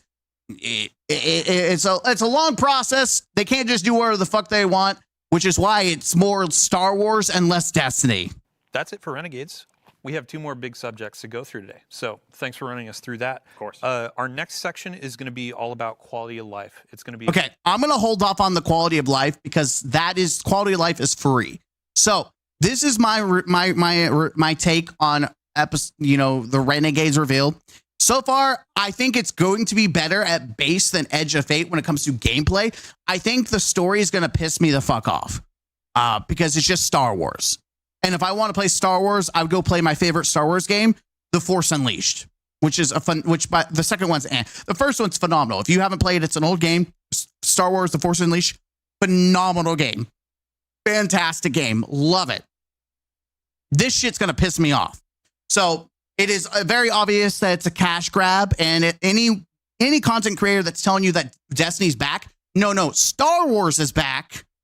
Destiny's not back. When Destiny has to rely on another IP to actually sell itself, it's not back. It's back with a crutch. It's back with someone holding it by its diaper. Destiny's not back until Bungie can make a Destiny on its own standalone expansion without having to clutch the pearls of a famous IP to get people to fucking buy and play the game. Right now, this isn't back. This is maybe surviving, not thriving. I'm a Gaming Counselor. Hit the like button, comment down below, and subscribe to the channel for more. As always, don't forget to game out. Huzzah. All right, I'm uploading that shit right now, chat. By the way, I am in no rush to play Rise of fucking...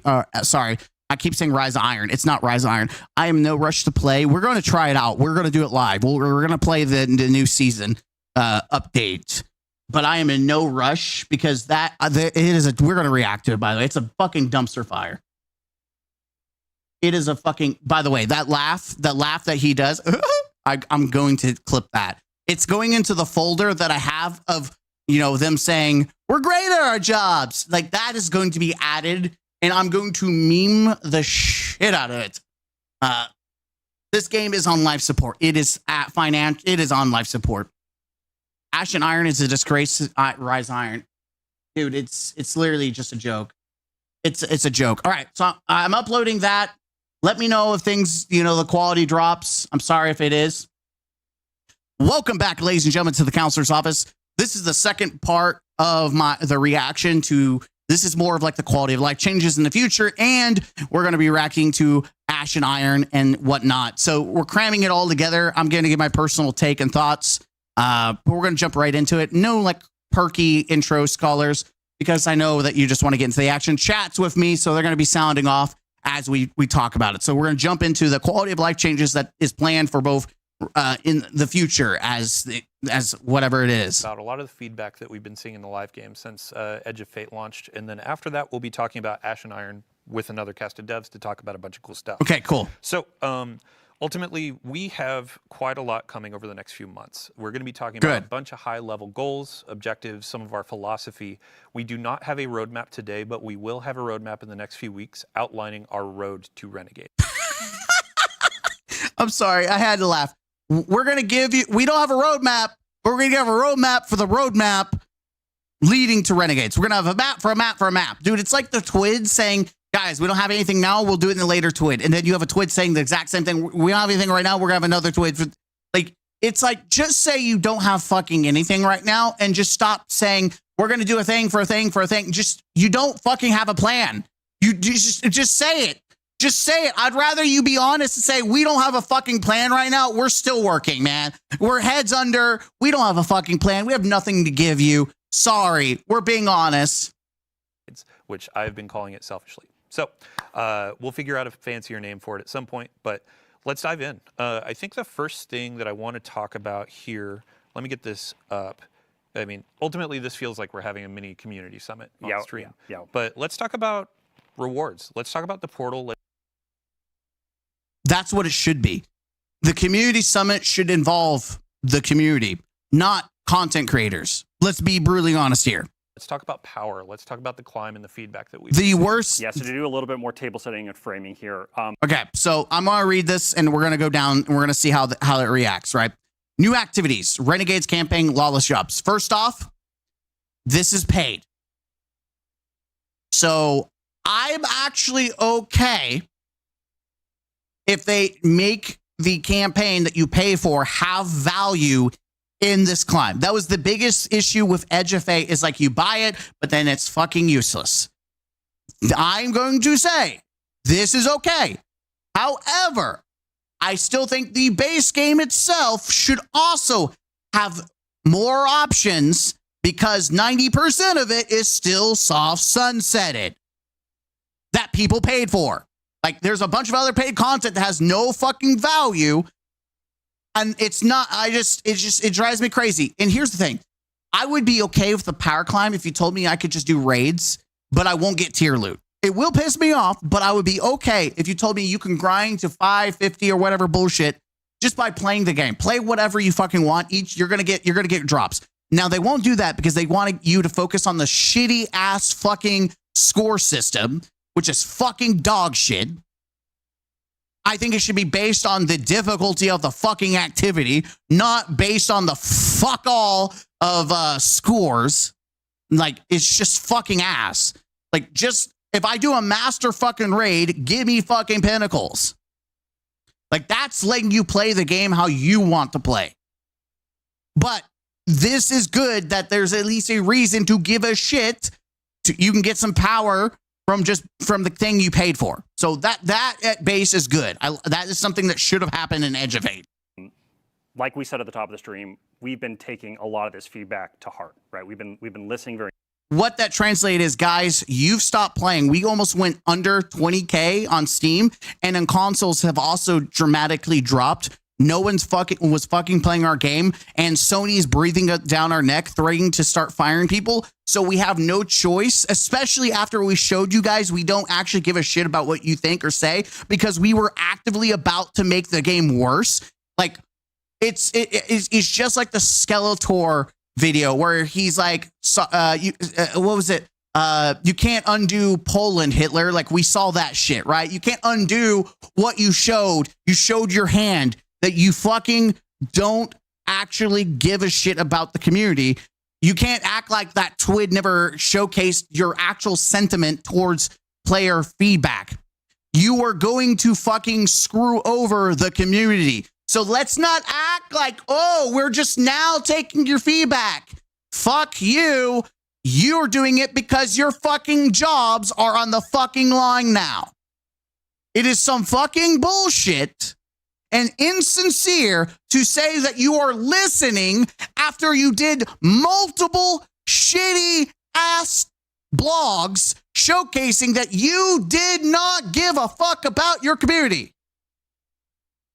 We're not just going to put our eyes over, oh, didn't see anything, just because actions mean more than words, and your actions of what you were about to do showed everything than your little pretty reveal of like, guys, we really listened to it. We're really listening to, like, I hate this. This is the part that I hate about the Destiny community, is that they latch on to the words and shit that Bungie squeeze out, but they completely, every time Bungie does something that absolutely showcases by their actions that they don't actually care, people are so quick to forgive and ignore them, and it makes no sense. The Destiny community literally are mentally ill. They are mentally ill. It's like an abusive relationship.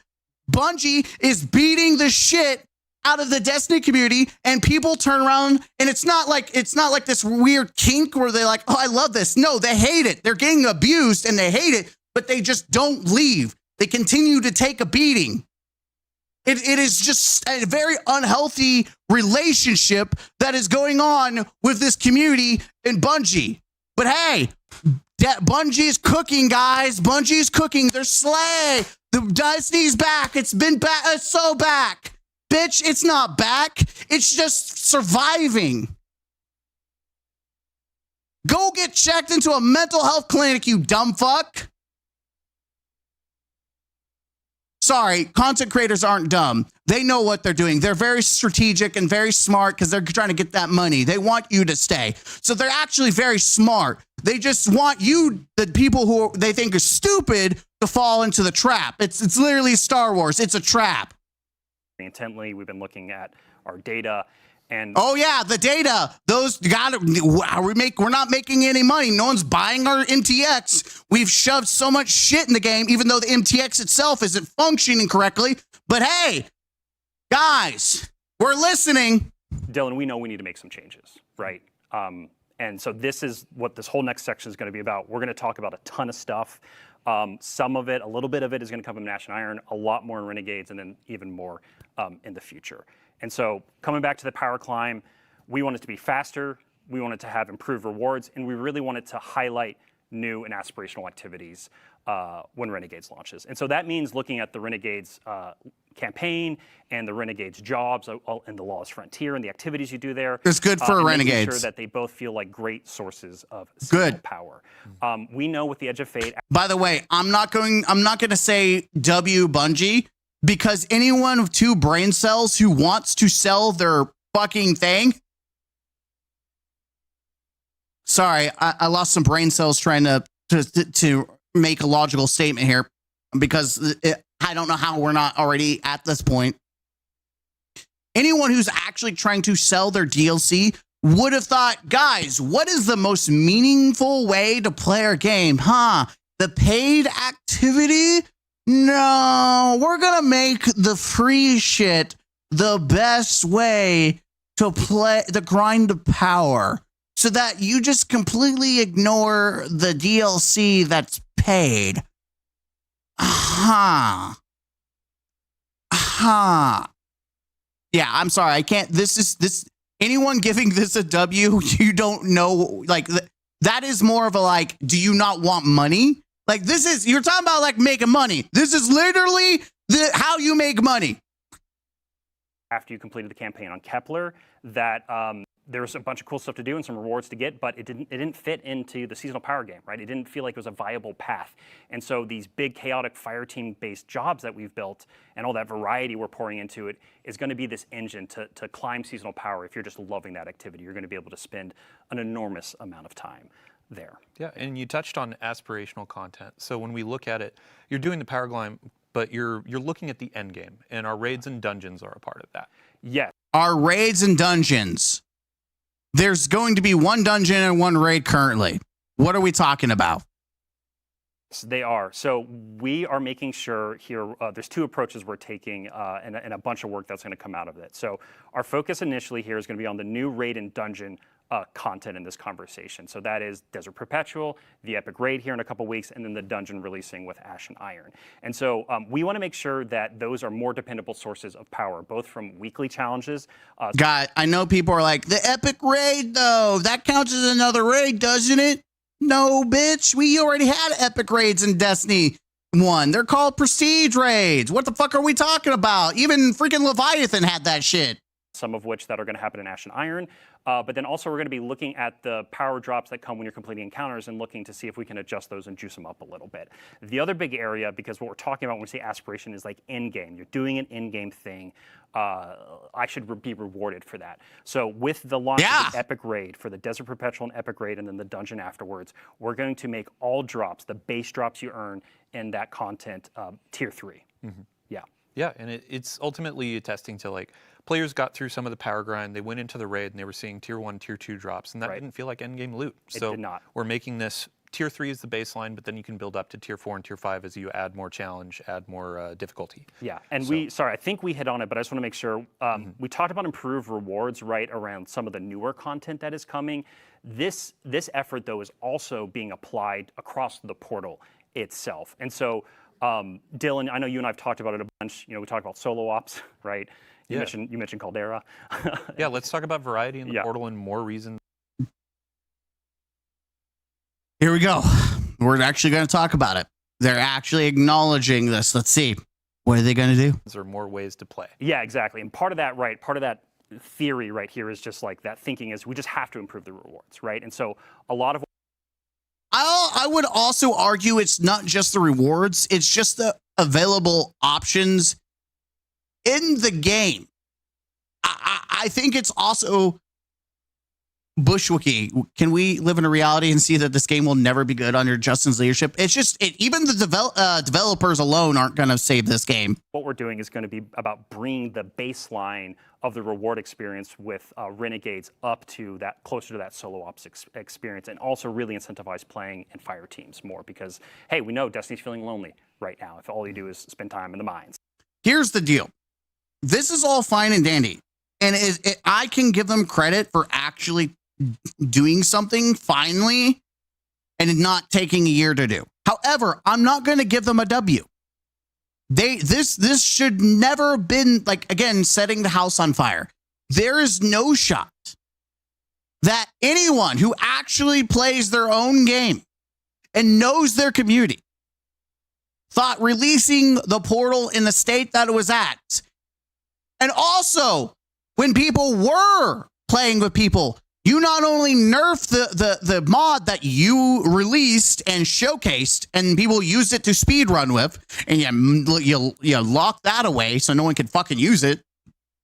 Then multiple times you removed Encore and you even nerfed it because people were actually farming it, and you didn't like that people were farming it, even though they were playing with other people, which forced everyone to just play 2 fucking missions. And you never had the foresight to think, man, we should probably make the game more rewarding. In fact, you are going to make the game even more unrewarding. So, like, this whole concept of we got to do this, no, this wasn't because you wanted to do this. You did this because you had to do it, or the game would fucking die. There's a difference of wanting to do it for the community and having to do it because you know your shit stinks and you're about to lose some jobs. Right, and so we want to do we know we need to do a much better job at that. The other, just to go into that example, like we're talking about Caldera, it's a solo op activity, and players feel it is the most viable path to power. So a social game like Destiny, it is the only viable, along with K1 Logistics. It is the one among the only viable. It is a problem where you feel like you should be playing alone for all the reason. It's like, hey, sorry, friends, you want to play raid, you want to play something else, sorry. I'm also, just to interrupt them, if you played matchmaking and you were too slow, which is funny because in the dev stream they talked about how the score itself, the time wasn't going to matter, but it did matter because if you took too long with matchmaking or LFG, you wouldn't be able to you would miss out on like a ranking and you would get shittier loot, which that alone forced people to like, okay, well, if people are playing shitty and it's hurting me, I'm just not going to play with other people. Like Bungie actively said, no, it won't matter. But then it did fucking matter. The time and bullshit absolutely mattered. And it made it to where no one wanted to play with other people in these match-made games. Like, why? Again, if you played the fucking game and you played with actual people rather than your in-game team who apparently fucking doesn't play either, but if you actually played with real people, real human beings and not AI, you would come to the realization, oh, this is not going to be good. People are not going to want to fuck with this. Going to go into Caldera and play alone. Yeah. We want to address that. We want to make sure Destiny is social, fun to play with friends. We have to address that because it's not fun and we realize that people are leaving our game. While still maintaining, hey, as a solo player, you can absolutely hop in, but we aren't going to make you feel worse. So example there too, we said, hey, we're going to tone down Caldera and solo ops. We're actually reverting that. We had announced. I love how, guys, we're doing you a favor. Guy, I love the talking about it as if there wasn't massive backlash that forced them to do this. You can't claim this in a way that seems like you're listening and it's a W. You just can't. There's no world where you can claim this. In fact, I would have been more W to Bungie if they owned it, said, hey, we were about to make a really bad decision and we were not thinking about you and we're sorry. Here's what we're going to do. But there's no apology. There's no owning the fuck up. There's just, guys, we were going to do this thing, but now we're not. Aren't we a fucking hero? Aren't we the fucking hero, baby? Oh, yeah. Announced it. We're taking that back. And as you said, that's the new benchmark. We're going to raise things up to feel like Caldera and feel rewarding like solo ops. Yeah, and we've already talked about that. No. You can't just back out of Poland, Hitler. We just saw you. Yes, exactly. That's what it was. Is no, you can't back out of Poland, Hitler. We saw that. That's exactly the shit they're trying to do. They're trying to back out like, oh, guys, we're listening. Totally not because you did some backlash. Totally not. Some of that in Ashen Iron. One of the other things we're looking at doing in Ashen Iron right now is taking our bonus engrams and having them just more consistently award power deeper into. So based on, there's focusing and then there's bonus. Based what it is right now, bonus engrams did fuck all.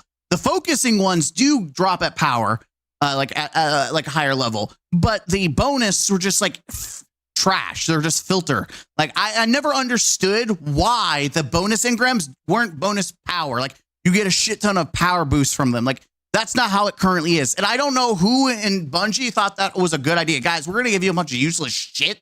Guys, isn't that exciting? You're getting a bunch of loot, but like half of it is like under level or just absolute shit. Like why? Like I'm 420 something, 27 or something, or I don't know, 24, and I was getting 417 from bonus engrams. Like 417. Like, are we kidding me? The climb and adjusting that.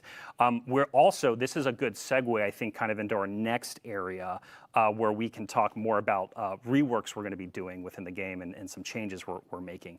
So the other thing we're going to be doing with bonus engrams when Renegades launches is they're going to feed more into a weekly ritual. You know, a thing that when it launches. There's so a bunch of stuff weekly rituals are back. You into power climb. Yeah, I mean, let's talk about the effectively weekly reset, curated activities from Bungie. So you have a moment each week of, let's hop into raid night. Let's do Grandmasters, things like that. Yeah, so the thing you're speaking to, Dylan, the thing we talk about a lot is like, yeah, clan night, raid night, right? We got to get that feeling of hey, I log in on Tuesday and there's just. So are we going to make raids have a point then? Like outside of the new one, are you going to bring raids into the portal and have value? Because you know, weapons are pretty much pointless at this point. I mean, they have some value, but they're mostly going to become pointless as the game goes. But armor is completely useless, like absolute dog shit. So, like, are you saying you're going to bring raids in dungeons into the game, like the portal stuff to look forward to? And so a few ways we're going to do that is one with a new system that we're calling Vanguard orders that comes out in Renegades. So Vanguard orders are actually this like new objective system where you're going to be, and we should have a mock-up on screen right now. It looks like our monitor isn't showing the exact right thing to our place in the studio, so I'm just going to assume it's working. And so within these Vanguard orders, you're going to have all these different objectives that you can do, and you don't. Weekly legacy raid and dungeons. So I'm going to just take a crack and say they're going to have you complete some kind of bounty that will give you the portal gear. It's not going to be the dungeons themselves that give it to you. My concern is, do you get drops per encounter? Or is this going to be, I'm just going to load up a checkpoint at Atheon and get my weekly and call it a day? If it's just load up into Atheon for the one drop, then this is going to be really fucking shit. Have to pick these up like bounties, right? These are things that will just be automatically granted to you when you log.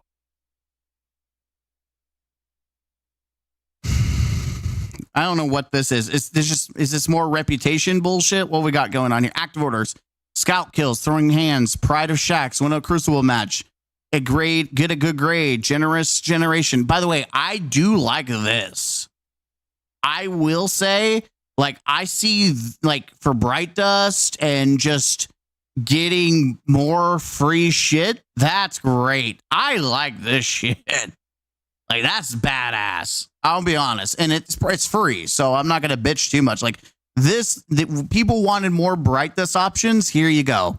Like, this is great. Log into the portal. I think this is great. And then what's really cool about these is that they pull some of that, like, Destiny. It is essentially bounties. Let's be honest. We are back to bounties. They're bounties. That's what they are. They're bounties. This is exactly this. This is bounties. That's it. That's what this is. It's bounties. They shoved a bunch of bounties into the UI, and they shoved the seasonals track with. Yeah, it's just bounties. That's all it is. It's just bounties.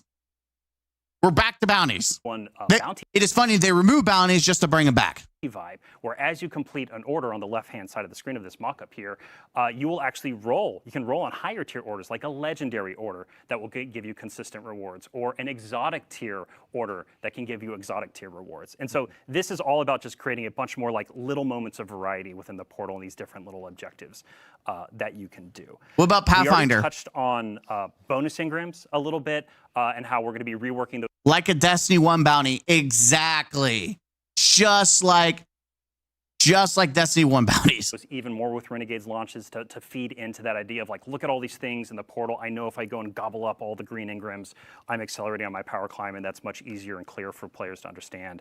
But the other place that we've been getting a ton of feedback on, and we're going to be making changes to, is the weekly conquests, basically. So right now, we have the concept of the conquest as a milestone on your seasonal power journey, and it gives you like a massive, like big dump of rewards. We are going to be making those, like, we're going to be making it repeatable, but then there's going to be a weekly reward for them. There's no way for us, honestly, to balance the crazy amount of rewards you get from the milestones, but we're going to make sure we incentivize them and create a weekly. So the only thing I think of, the reason you would only give a shit about doing conquest versus just doing a Grandmaster version of that strike is if you can get, it's a guaranteed way at like a lower level to get a tier 5. You get some tier 5s, or because the time and effort that you put, or guaranteed like pinnacles, right? You're guaranteed multiple pinnacles out of it. Like that's the only thing I can see that people give a shit about. But I do think that's a step in the right direction, at least. Yeah, and we actually have a change going live today to make conquests repeatable, but the rewards component is what we need to focus on for a future update. Yeah, and Dylan, you and I were talking about this a bunch over the last couple of days, is like we want to get back to that, like we want to get conquest closer to that GM feeling, to that Grandmaster Nightfall feeling of the past, and that's kind of like our little North Star for that. Yep. The other big thing too that we've been... Yeah, because imagine when you remove Grandmasters, the thing that people constantly farmed and played, and you remove that and people just stop playing your game. Imagine that. Wow, who would have saw that fucking coming? Listening to feedback on, and we're moving really, really fast on right now, is getting weekly legacy raid and dungeon content as like a tunnel from the portal to that. So to set expectations here with Renegades, this is going to first come in the form of, hey, reasons to play this content, to do like weekly challenges and earn powerful rewards from them, right? Again, we want this weekly reset. We want you to clearly know when you log in, here's a bunch of stuff to look forward to play with your friends and others. I just want to make this very clear. I want to make it very clear. This is all good stuff. Like, I'm not shitting on Bungie because they're doing this. These are all good changes. I can give the changes themselves praise. What I cannot give a praise to is that this was not how it was at launch. That Bungie did not think about any of this until after the massive backlash. Again, velocity over quality. The positioning of the game does not matter nearly as much as just throwing shit out there and seeing if it sticks. Why is everything that Bungie do reactive instead of proactive? Why is everything that seems like good changes comes as a response to backlash, a response to being shoved against the wall? Why is it that the Bungie has to have the community punch them in the dick in order for us to get good changes? Why? Why is it that you have to have the community constantly punch you in the dick? Why does the community have to bully you into making changes when you know the community? It's been 10, 11 fucking years and you don't know your fucking consumers. You don't know your base players.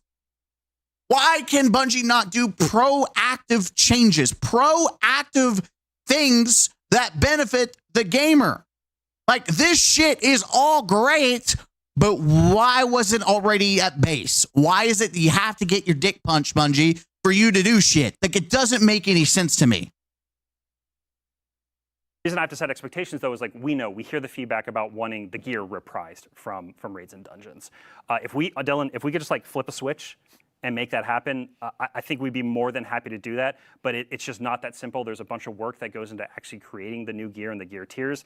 And so we are going to be looking to make the reward experience. I don't give a fucking shit. That is a fucking piss fucking poor choice. Like, this excuse. You made the choice to abandon 90% of your game. You made the choice to make paid content that is barely a fucking year old. Some of it's not even a year old. You chose to make that shit irrelevant. Paid. I don't give a shit what's free stuff. And we're talking about Altars of Sorrow. Like, oh no, Altars of Sorrow. What am I ever gonna do? Literally, Sundered Doctrine just came out and you made it fucking pointless. Go fuck yourself. Find a cactus, sit on it, and bleed fucking out your asshole. I don't give a shit if development's hard. You chose to push out this half-assed, half-baked system. You chose it. You decided that this is the shit you want. Instead of taking the time to cook, instead of making sure that there was content available to play, instead of making sure that you did right by your community and your players and your consumers, you decided to say, get fucked. Shut up. Give us your money. You don't get to play Woe Is Me. It takes a lot of time and development's hard. Please be sympathetic to me. Fuck you. This is the same fucking developer that spent how long working on the reputation system for vendors? A beautiful, well received. In fact, it was applauded by the community, new players, returning players, and veterans. Love the vendor reputation, the track rewards, because it helped people get these in-game materials, help people get some, especially new players, get some decent rewards and loot to fast track them to actually play the fucking game. And Bungie spent all that time developing and implementing these systems like Pathfinder, only to barely have it around to then rip it and throw it in the trash for a half fucking baked system. Go fuck yourselves. You can all lose your fucking jobs and I'm not going to cry. I do not feel any sympathy or empathy for a last fucking Bungie employee. I do not give a fucking shit. At the end of the day, you are $1 billion company. It is your fucking job to satisfy your customers, and you made decisions and continue to make decisions to fuck over and ignore your consumers. Go fuck yourself. Now, if you made the entire Light and Dark saga for free, we're going to make Final Shape. We're going to make the raids. Everything is free, guys. We're going to make it free. Not even the janitor. Okay, I will have mercy on the janitor. So give that man, like, hey, give that janitor a new job. Give him a raise. That janitor's cleaning up more shit than Bungie does. Let's be honest. You're right. You're absolutely right. That janitor deserves no shade. The janitors deserve no fucking shade because they're cleaning up more shit. But they clean up more Bungie shit than Bungie cleans up after themselves. So let's like praise up to the Bungie janitors because they're doing the Lord's work. make the fucking game free. That's how you go right by. Like, if you're not going to upscale 90% of your game, then make it fucking free. This is a choice that Bungie has made. They do not give a shit about the community. They do not give a shit about you. They're not your friends. Sure, your fellow content creator might suck the dick of them and they might have a good time and shake each other's cocks. Guess what? That's because they got money in their back pocket from Bungie, whether it be bits, subscriptions, shout outs, whatever the fuck it is. That's what it is. That's the reality. Their job is Destiny and making content on Destiny. They're going to gaslight you. They're going to just deceive you. They're going to try to like, guys, we're back. They're cooking. They're not cooking. They're finally presenting a almost edible product that should have fucking been at launch.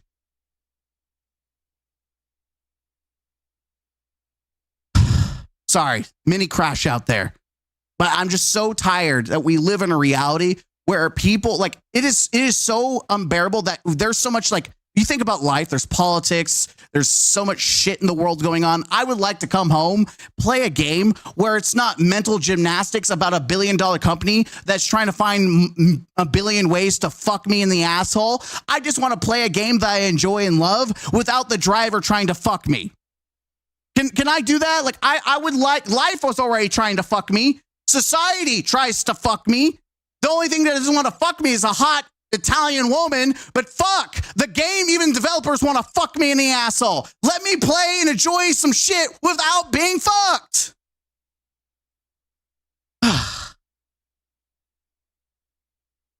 This is where y'all go, oh, right. So tell me, how does that make you feel?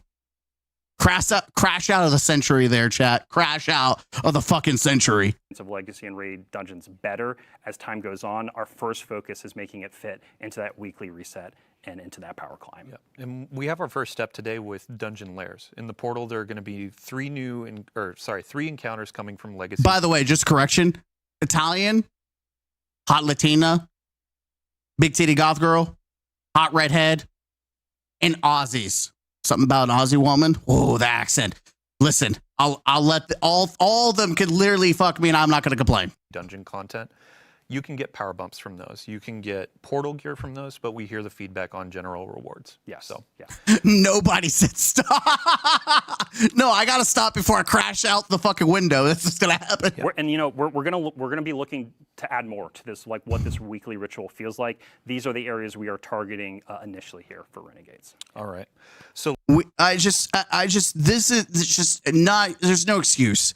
I'm not giving up a W. This is no excuse for raids and dungeons, especially paid shit, to be. It's just, there's no excuse. I just ran over. Let's move on to our final two subjects really are centered around sandbox. Yeah. First of which is going to be build crafting, and then the second is around just our general approach to balance. So we have another list here of, honestly, we've been getting a ton of feedback around featured gear. We've been getting feedback around like legendary weapon tiering. What are we changing? Yeah, so this whole space is about expanding build crafting and gear chase. And we hear y'all. Like, we hear that featured gear. Stop fucking saying we hear you. Stop. Just tell us, this was the feedback, here it is. It is so hard to give a shit about anything you say with we hear you.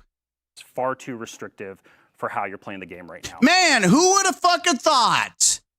Again, I'm not giving you a W. This is a good change, by the way. This is but this should have been at fucking launch. No one, and I mean no one, thought this was a good fucking idea. In fact, when they mentioned featured geared, everyone said, boo, this shit stinks. They had multiple weeks to turn this shit off. Multiple weeks. People said no, they didn't like it. So let's not act like this is a weird revelation. Like, even content creators said, okay, this is not good. Why does this exist? Like, I'm sorry. There's no W here. There's only good change. But why the fuck did you do it in the first place? And so one of the big changes we're making is all exotic weapons and armor are going to be featured gear starting in Renegades. Mm-hmm. So the class items, your prismatic builds, they're back on the table. You don't have to worry about it anymore. You're not having to think about what exotic. Again, prismatic just came out, and especially the class items, and they did everything to ignore it. Like, guys, we're just going to act like it doesn't exist. And immediately, by the way, they could have chosen to have exotic class items be featured, but they chose not to. So this is their choice. Product you put on, it's all about what build you want to craft, right? The other thing that we've been listening to a lot when it comes to the gear chase is like, hey, you might earn a tier 1, 2, or 3 weapon, a roll of a weapon you really love, your personal god roll, or the community saying this is a god roll, and you're looking at that and you're like, man, it's cool, but like it's not that top tier, right? And so in Shadow and Order, which is our major update coming after Renegades, you're going to be able to... So in 3 months after the release of Renegades. So in December, 3 months after December. So January, March, April. So about April, March? Enhance the tier of your legendary weapons all the way from tier 1 to tier 5. That's a W. That is what a W looks like. Listen, I liked the tier system. I think it's great. I think that was a W change, in my opinion. The tier system, fantastic.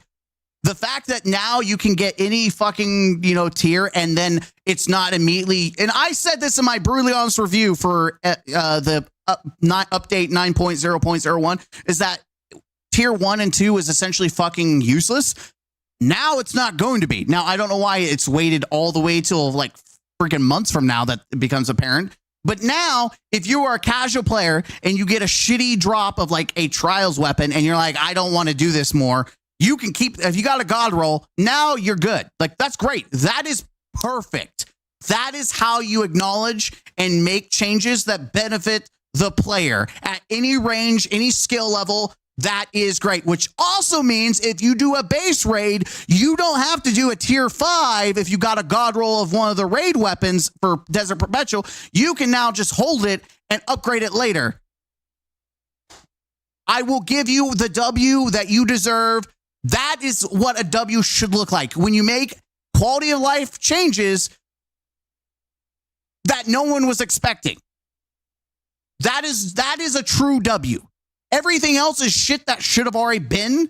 This is something no one expected, and you did it anyways. You didn't have to do that, but that is a fucking W. And that is probably the only fucking W you will get from me. With a new currency and a new feature that we're building for those. Again, this is all about expanding that gear chase. Yeah. And before we get ahead of ourselves... Make all gear have a point. Beautiful. I was like...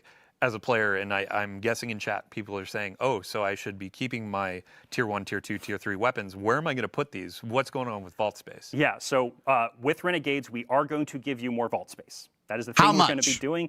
And also, the team is working on a pretty big update to improve the sorting and filtering of just...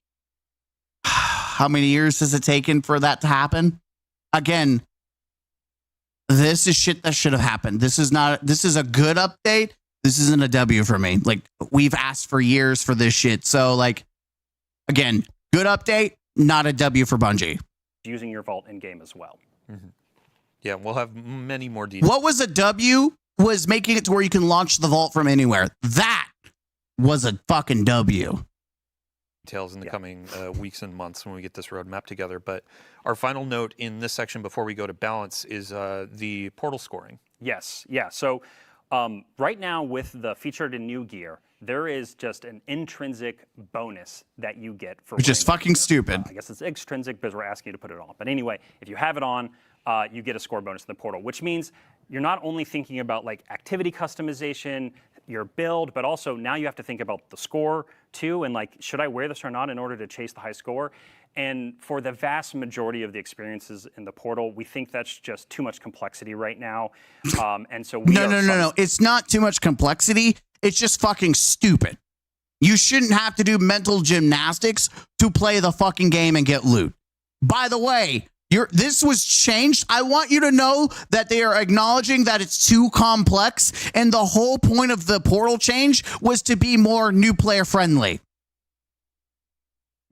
Remember, don't always take what Bungie says as truth.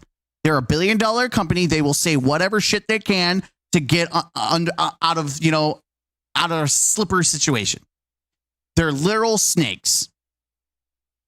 They said that the portal was meant for new players, and now they're saying, oh, it's just too complex. Bitch, who are you developing this shit for then?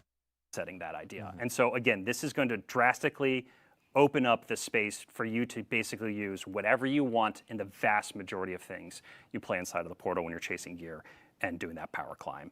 Yeah. And a North Star for this, when y'all were talking about it, we've had a ton of conversations with the dev team, is like, there's a lot of feeling of, I'm playing Destiny the wrong way, and this was contributing to it because I had to think, oh, if I put this armor on, it's wrong. This helps that out and gets you into the fun faster. Yes, So. and then, like, we do believe and see a space for ways to highlight gear and exotics and things like that, you know, stuff we've done with the artifact for a while now. We want it to be part of the game because I think, you know, pushing people off of the super hot stuff is really healthy sometimes to just have more fun and experiment with things. But we know that Super hot things. Okay, well, if something's hot for an extended amount of time, maybe if you brought other things up to level and made them also hot, people will give a shit. I don't know. It's a crazy thought. we need to find ways to make this feel like a bonus and more excitement to do it versus what we currently have now, which is why we're making these changes. Awesome. Yeah, and then our last section here for quality of life, let's talk about sandbox balance. Y'all have been really taking a lot of the feedback to heart since the announce of quite a few nerfs and some balancing, and you have some new approaches to philosophy when it comes to this. Yeah, so at the top here, one of the things we're doing is we're upgrading our internal process for kind of how we evaluate our buff and nerf policies and also the timing of which when we go out and do those. And so a big part of that here through Renegades launch is going to be non-critical balance changes are on pause right now. And so this is partially in reaction to obviously some of the sentiment around some of the changes we're making, but it's giving time. It is funny. And I'm going to tell you right now, I don't think people mind buffs and nerfs. What people have a problem with is when you nerf every good option in the game and you give not only shitty, and I mean god awful shitty buffs, but you buff shit that doesn't even move the fucking needle. That's what people have a problem with, is when you don't even, like, it's just like Diablo. Diablo 4 had the same problem at launch, is that they immediately nerfed the best shit and didn't buff anything.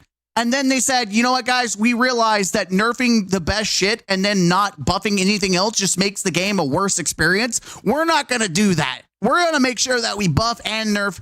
We're going to keep things balanced, which Bungie doesn't apparently, after 11 fucking years, has not come to that realization of what that fucking is. Time for us to make sure that when we do start to do more balance updates a little more frequently again, we communicate honestly. We just need to do a better job about communicating about why we're changing something and some of the intent behind it.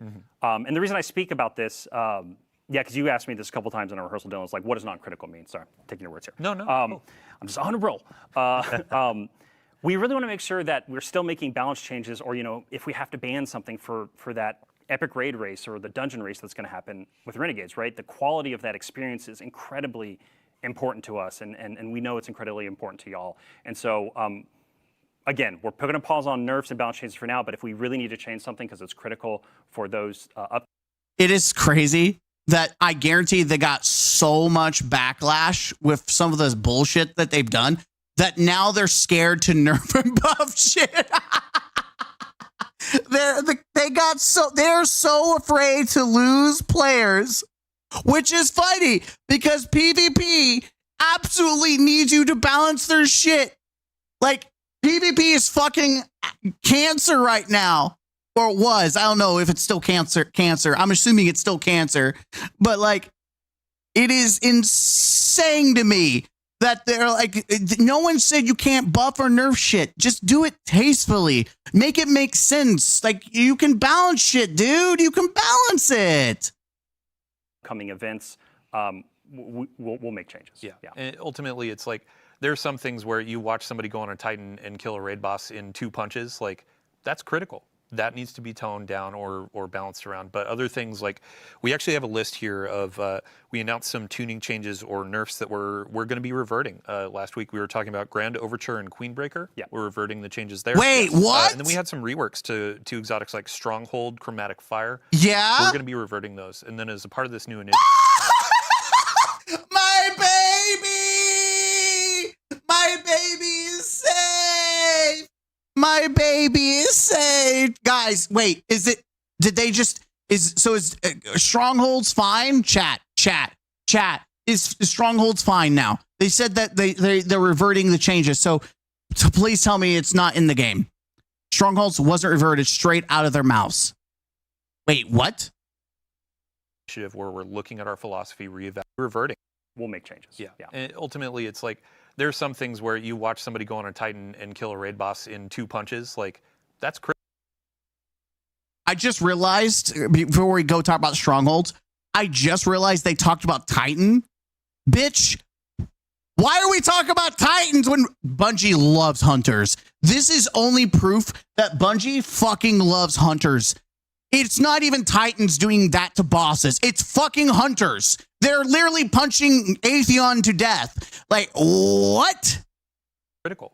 That needs to be toned down or balanced around. But other things, like, we actually have a list here of, we announced some tuning changes or... It's not reverted yet? No.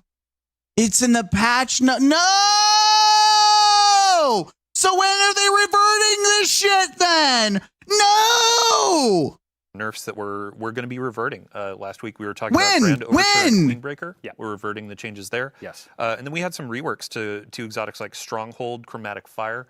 We're going to be reverting those. And then as part of this new initiative where we're looking at our philosophy, reevaluating how we do these things, we'll be looking how we approach it and how we communicate it.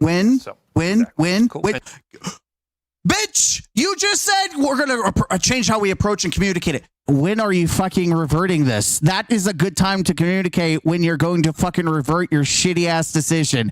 Please, what? That you cannot say we're going to do better at communicating it. Why can't you communicate it when you're going to actually fucking change it? Fuck you. Yes, I'm salty. I'm fucking after Renegade. No, shut your goddamn mouth. Shut your goddamn mouth. And then final note to end on a high, honestly, like we've been next week. Wait, did they say next week? About nerfs and all that. Let's talk about buffs. Yeah, of course. Yeah, so we've got some buffs. We've been working with the gameplay team around supers and subclasses that are going to be coming.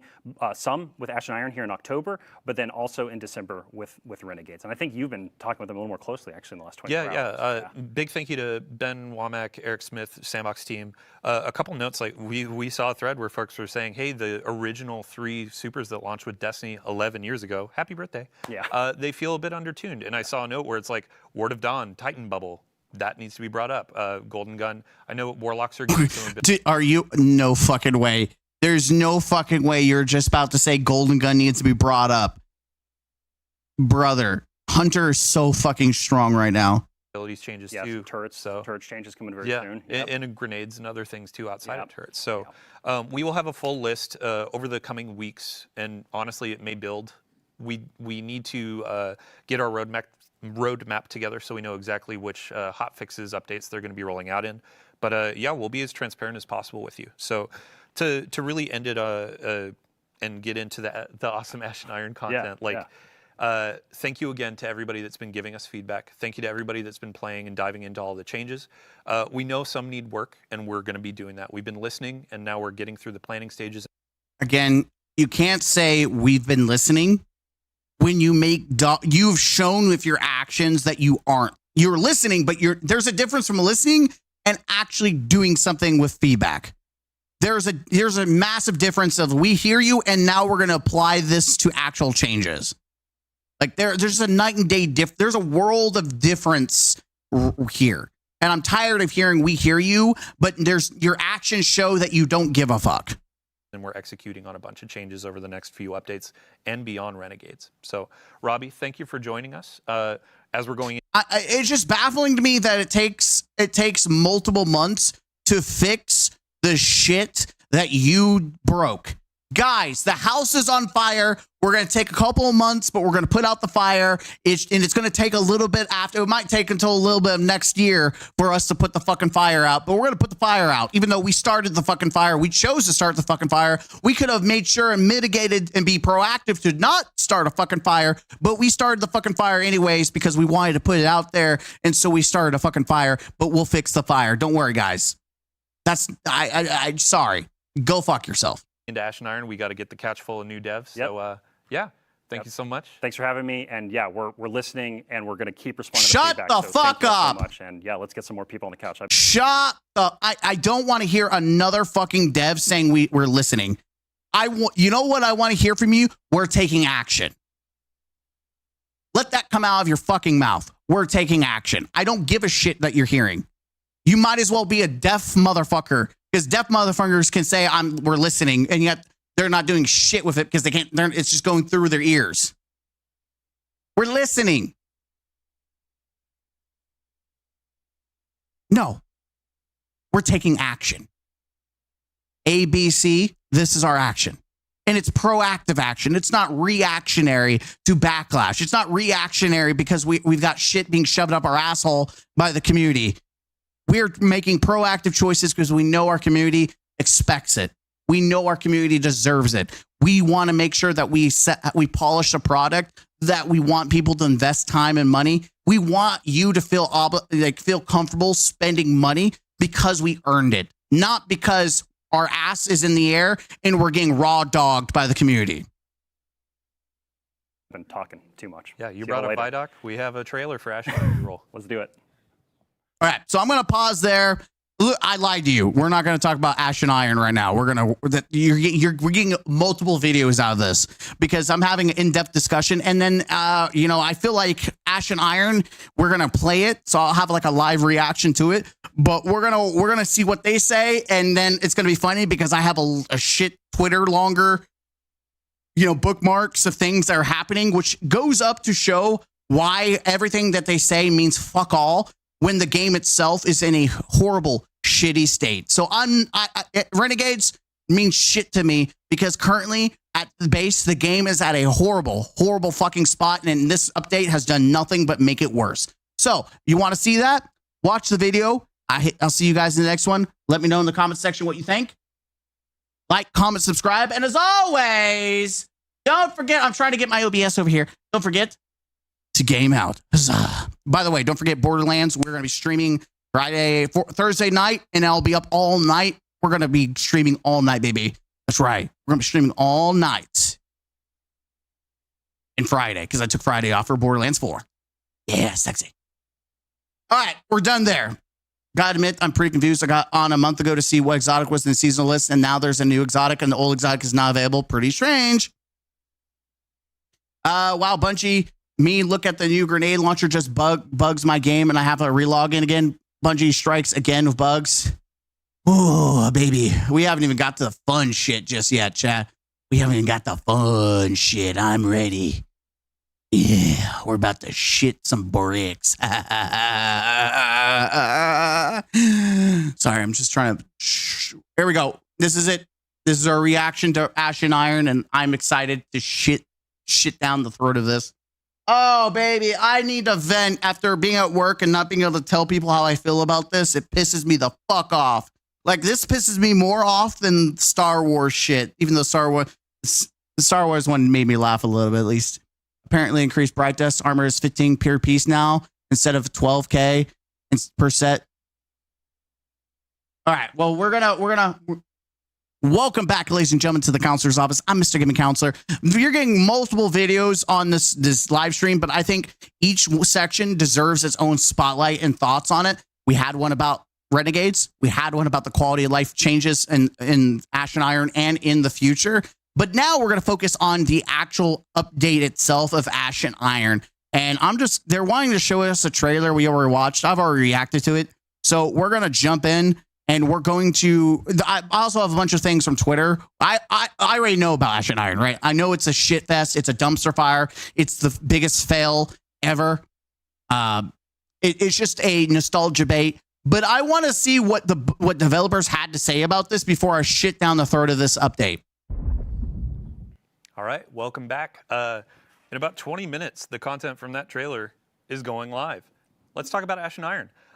We have a bunch of really cool stuff coming with a new activity called Reclaim. We have a new introductory activity that's going to be giving you some insight into the narrative. We also have an exotic mission coming in October. Team's finishing up on that. Didn't they say that they weren't going to drip feed content anymore? They said they weren't going to time gate it. By the way, I knew this was a thing, but I'm just annoyed because I knew that this was. I have a comment on Twitter that was like a perfect like something to talk about, but like,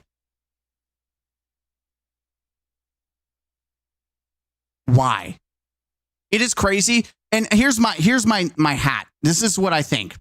I think they delayed it because they knew Borderlands is coming out this week. And so they figured if they put out the exotic at launch, everyone would farm everything up front and then abandon the game for about a month, because that's exactly what's probably going to happen, is that the game's going to get abandoned for Borderlands. Like currently, and this is pretty fucking bad. If you look at the game metrics, this is fucking bad.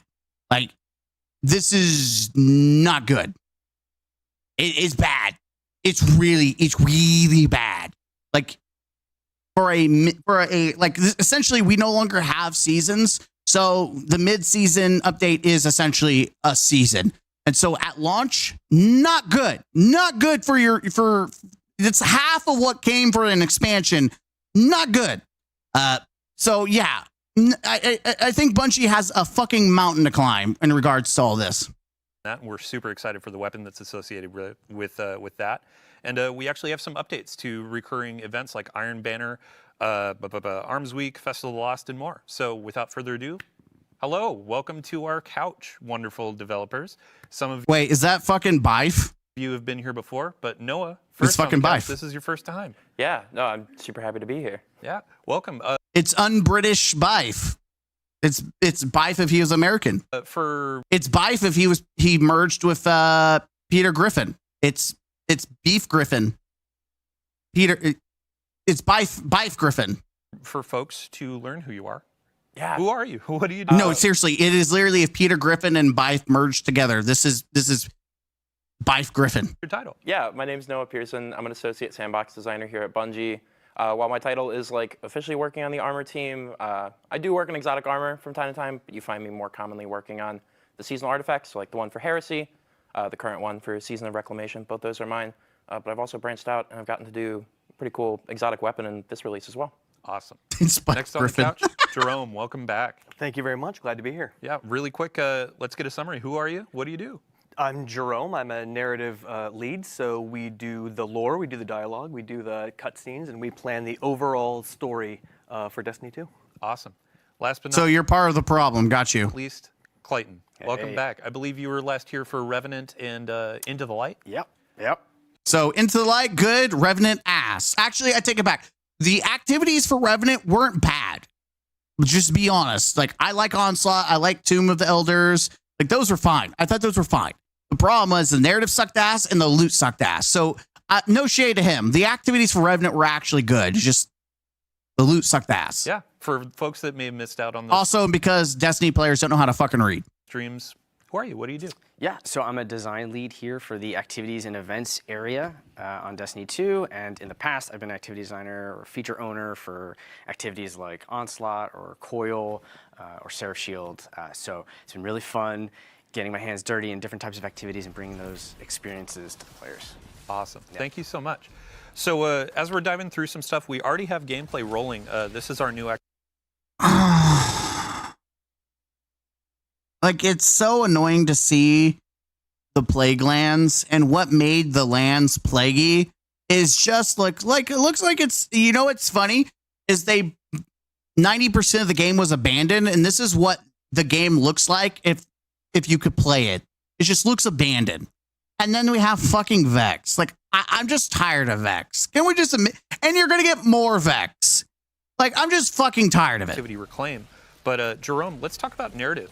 How are things kicking off?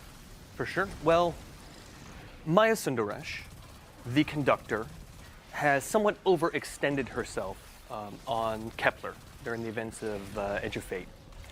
And she foolishly tried to meddle in the affairs of the Nine and essentially assassinated 3 of the 9. Yes. She has just a fragment, an echo, and she got her ass beat, Nova bombed into a river cum, yet this same person was able to clap the cheeks of a fucking god. The narrative could not be shittier. Also, we're in this situation, we're the underdog, even though we have killed fucking multiple gods. Ikora hasn't, by the way. Ikora is the one that clapped Maya Sundaresh's fucking cheeks, kicked her ass into the cum river. But we have killed fucking gods, and we're the underdogs in this situation. What the fuck? And which is the 3 of Earth. 3 being a single entity, right? Yes, exactly.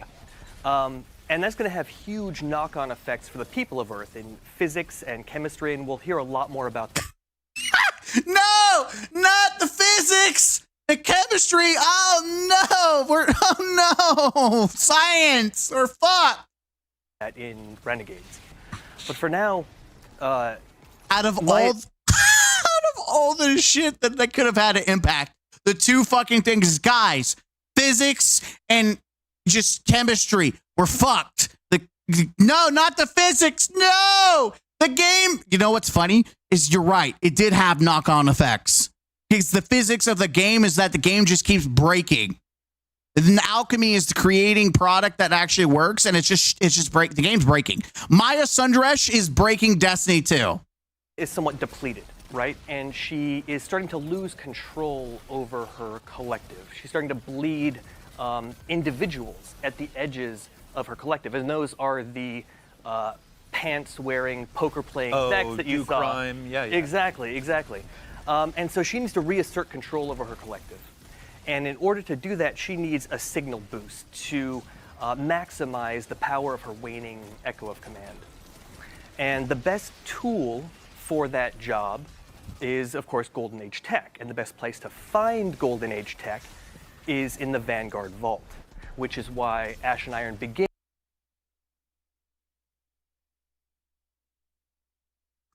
So she is losing control. She needs a booster.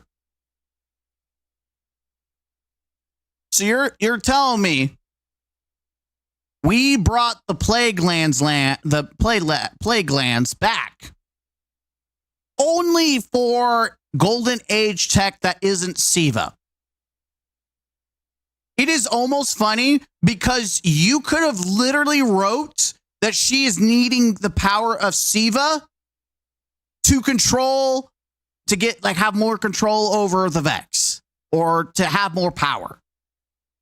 Because the Siva literally transforms into whatever the fuck you want it to transform into. So the idea of using Siva to achieve her goal can make sense. By the way, I've gotten so many arguments of brain dead, degenerate fucking dumbasses who are like, well, they destroyed the echo chamber. They can't bring it back. Bitch, they could, and it would fit the story. Ends with a defense of the tower from a smash and grab by Maya's forces, both Vex and conscripted Cabal, which you'll learn more about during the season. But that's going to be a start, but not sufficient for her plans. So she will need a fully functional Warsat network to really expand her reach. And there's only one place where you can find that, and that's in the Plague Lands, which is where most of Ashen Iron takes place. Awesome. So speaking of the smash and grab, when players first sign in for Ashen Iron, they're going to see a node that they can launch for the introductory mission. It's not auto-launched. You're going to select it, jump in when you're ready. But we're not going to, unlike the new expansion that's paid, guys, this is free, so we're not going to force it down your throat. But the paid shit, we're still going to force down your throat. That's so convenient, so generous of you, Bungie. We'll hop into Reclaim. Those are going to be some new activities. And Clayton, let's get a quick overview. What are players seeing on the screen? Yeah, so Reclaim is our new 3-player activity. It comes with 3 different variants. It has players, like Jerome was saying, going into the Plague Lands, stopping Maya's forces from taking Golden Age tech and reclaiming those areas, those territories.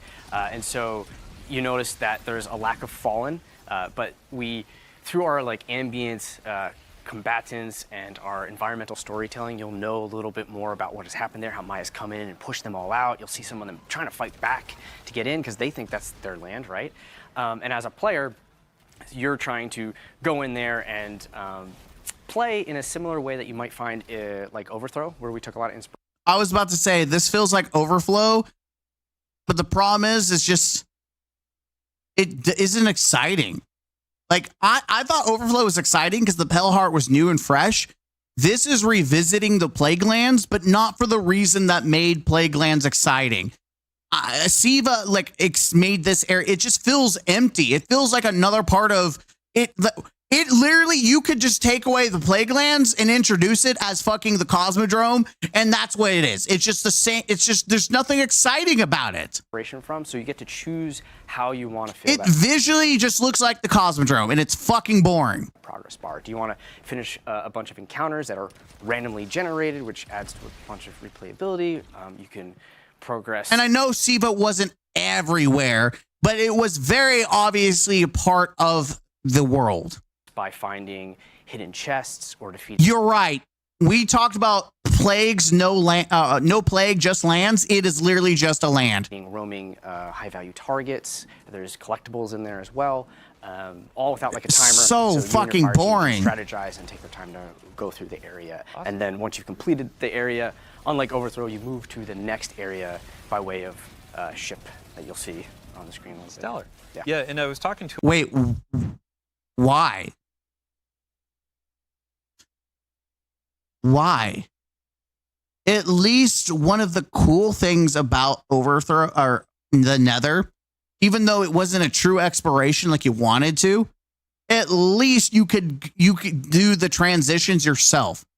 Like, that was the cool part, is going, like, it's almost like they didn't want to do the entire Plaguelands, so they cut it up in sections. That's what it seems like it is. Our gameplay folks before this launched, and we talked a bit about, there's a bit of like Nether DNA in here, where you have your main objectives, and then you can find things throughout the area as well. Thanks for reminding me. Yeah, we have, Vivian went ham and gave us these, like, quite frankly, unbalanced buffs that will have a rare chance of spawning, and you get to choose which one.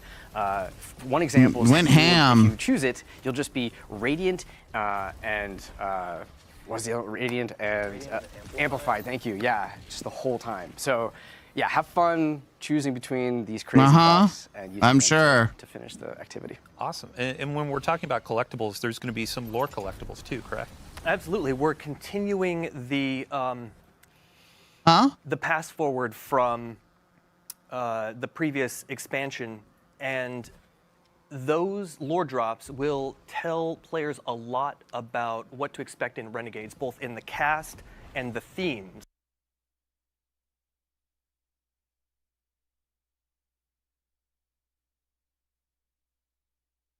So instead of telling you a really cool story, maybe with a cutscene or something, just give you like, we're not getting you any actual seasonal shit, except for one little bite, and probably in a mission. Everything else, you have to read fucking grimoires.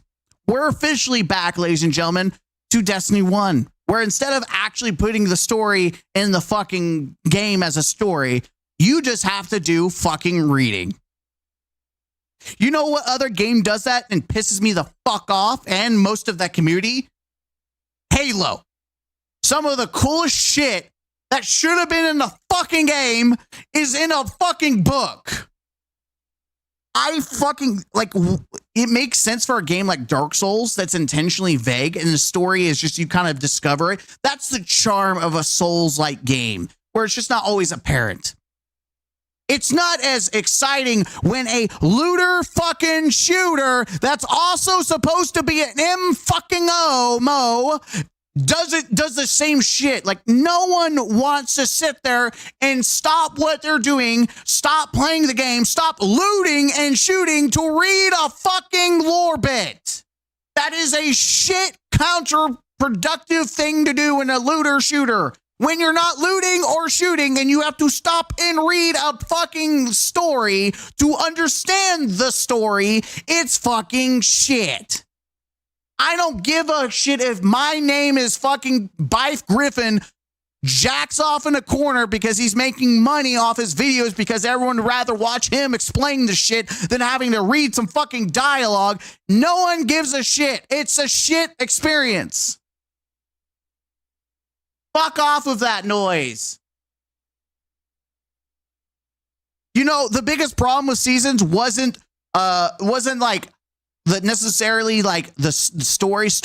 It was the fact that it was story beats that should have been an expansion Now, stuff like that where it's like small story bites that lead, sure, that makes sense. I'm okay with that being a seasonal thing, which is more little morsel bites that aren't like overly the biggest thing. That is okay for being a seasonal story. Just small bits that don't break the grander game. But if you're telling me we're getting rid of all that shit and you're just gonna have to read it, like, fuck that.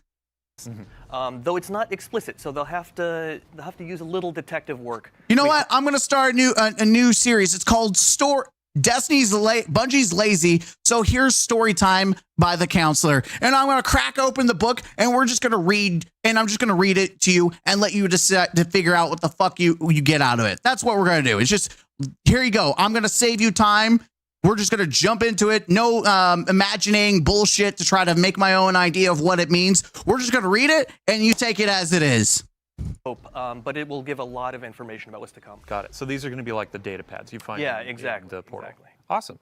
Yeah. So I mean, let's talk about weapons. Let's talk about the loot. And Noah, now it's time for the spotlight to go on you. Yeah. First up, let's talk about the exotic that's going to be in the rewards pass for Ash and Yeah. Iron. This is going to be our pulse rifle. Yeah, so Noon Malpice is going to be our reward pass exotic. It is, from what I've seen, it is literally mint retrograde, which is like, did we really need to make, you could have made a stasis version, but you decided, you know what, mint retrograde is so strong for free, we're going to make an exotic version of it.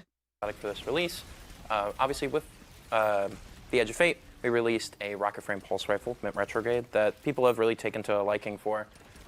And we kind of took a look at that and we're like, well, what's a cool way to one-up that and like plus one it for an exotic? So you may notice from the gameplay that this rocket pulse doesn't just shoot like the micro rockets, it shoots sticky bombs. And these will stick onto the environment, they'll stick onto enemies. When you hold Again, you could have just made it a stasis. Like, imagine shooting a couple shots of this and it freezes a target. That would have been cool. down your special reload button, they'll pop like little firecrackers. And it's really fun to just sort of like spray them out across like a group of guys, and then you like turn around, walk away from them, and click the button, and have them like pop all behind you, because cool Guardians don't look at explosions. So this may say a lot about me as a person, but you can also stick these to your teammates, right? I guess you'll have to see. All right. Okay, so let's talk about the next exotic. This is going to be tied to an exotic mission that's coming out in October. And by the way, you can. It's very obvious. You have to wait. See, motherfucker, just say yes. Hype that shit up. Like, what is this? Like, you guys are gonna have to. It's a secret, bitch. The fact that you asked that and you answered that way, we already know it does. You might as well just hype the fuck out of it. Say, hell yeah, you're gonna do some funny shit with that. I can already see you kind of getting. I hate this fucking annoying shit where they act like, oh. Excited, like Vivian was excited for the crossbows that we added. Let's talk about the Iron Axe. Yeah, you kept me waiting, huh? Yeah, so the exotic mission, you know, way back with Rise of Iron, like as a player, I remember like I cannot believe that the new armor is literally a change of colors. Listen, I know this is a free game, or this is free. It's a free update. I get it.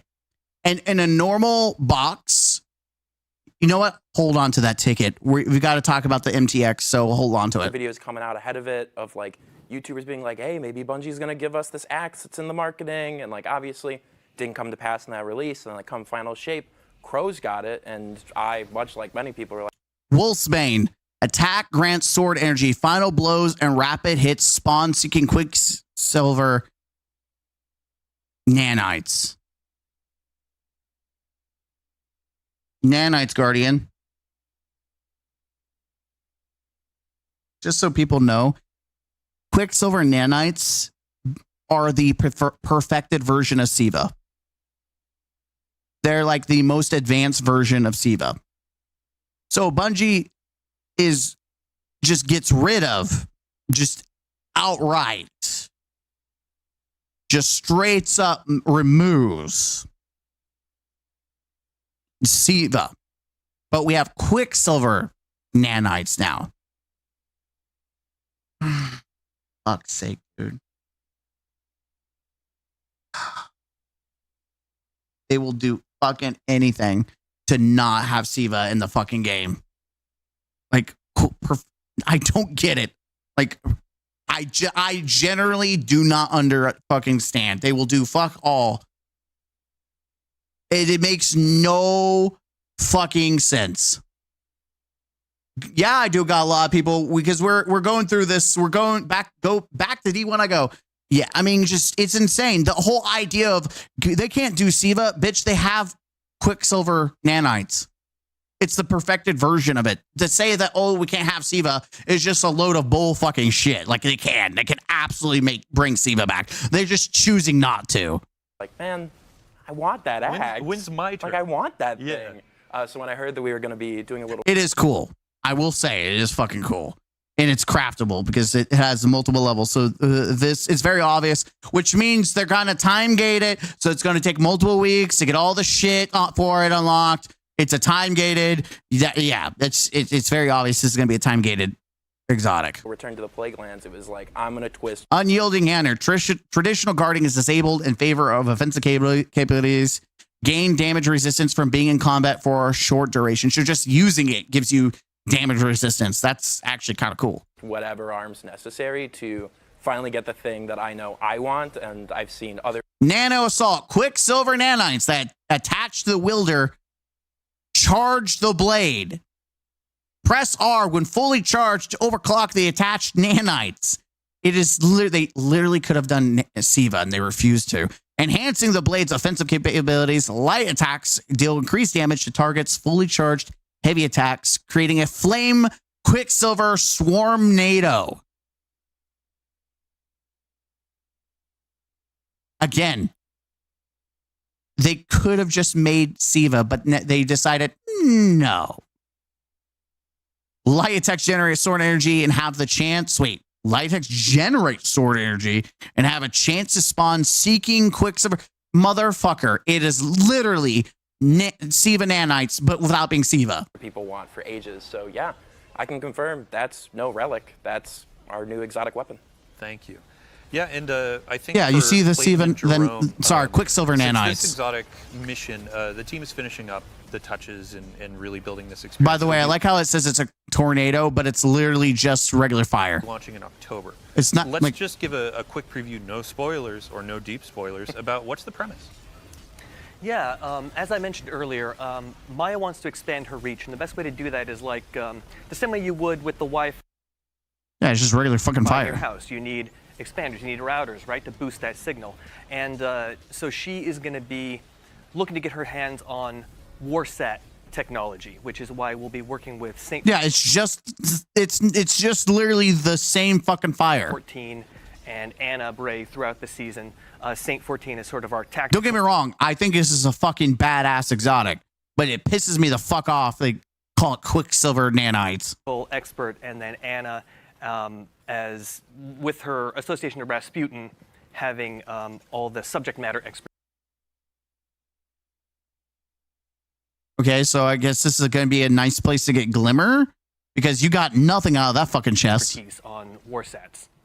So it is like Nether. Not to get too deep into spoilers, but you will be working with 3 of Kayatol's Scions specialists. Wow. Mission, so.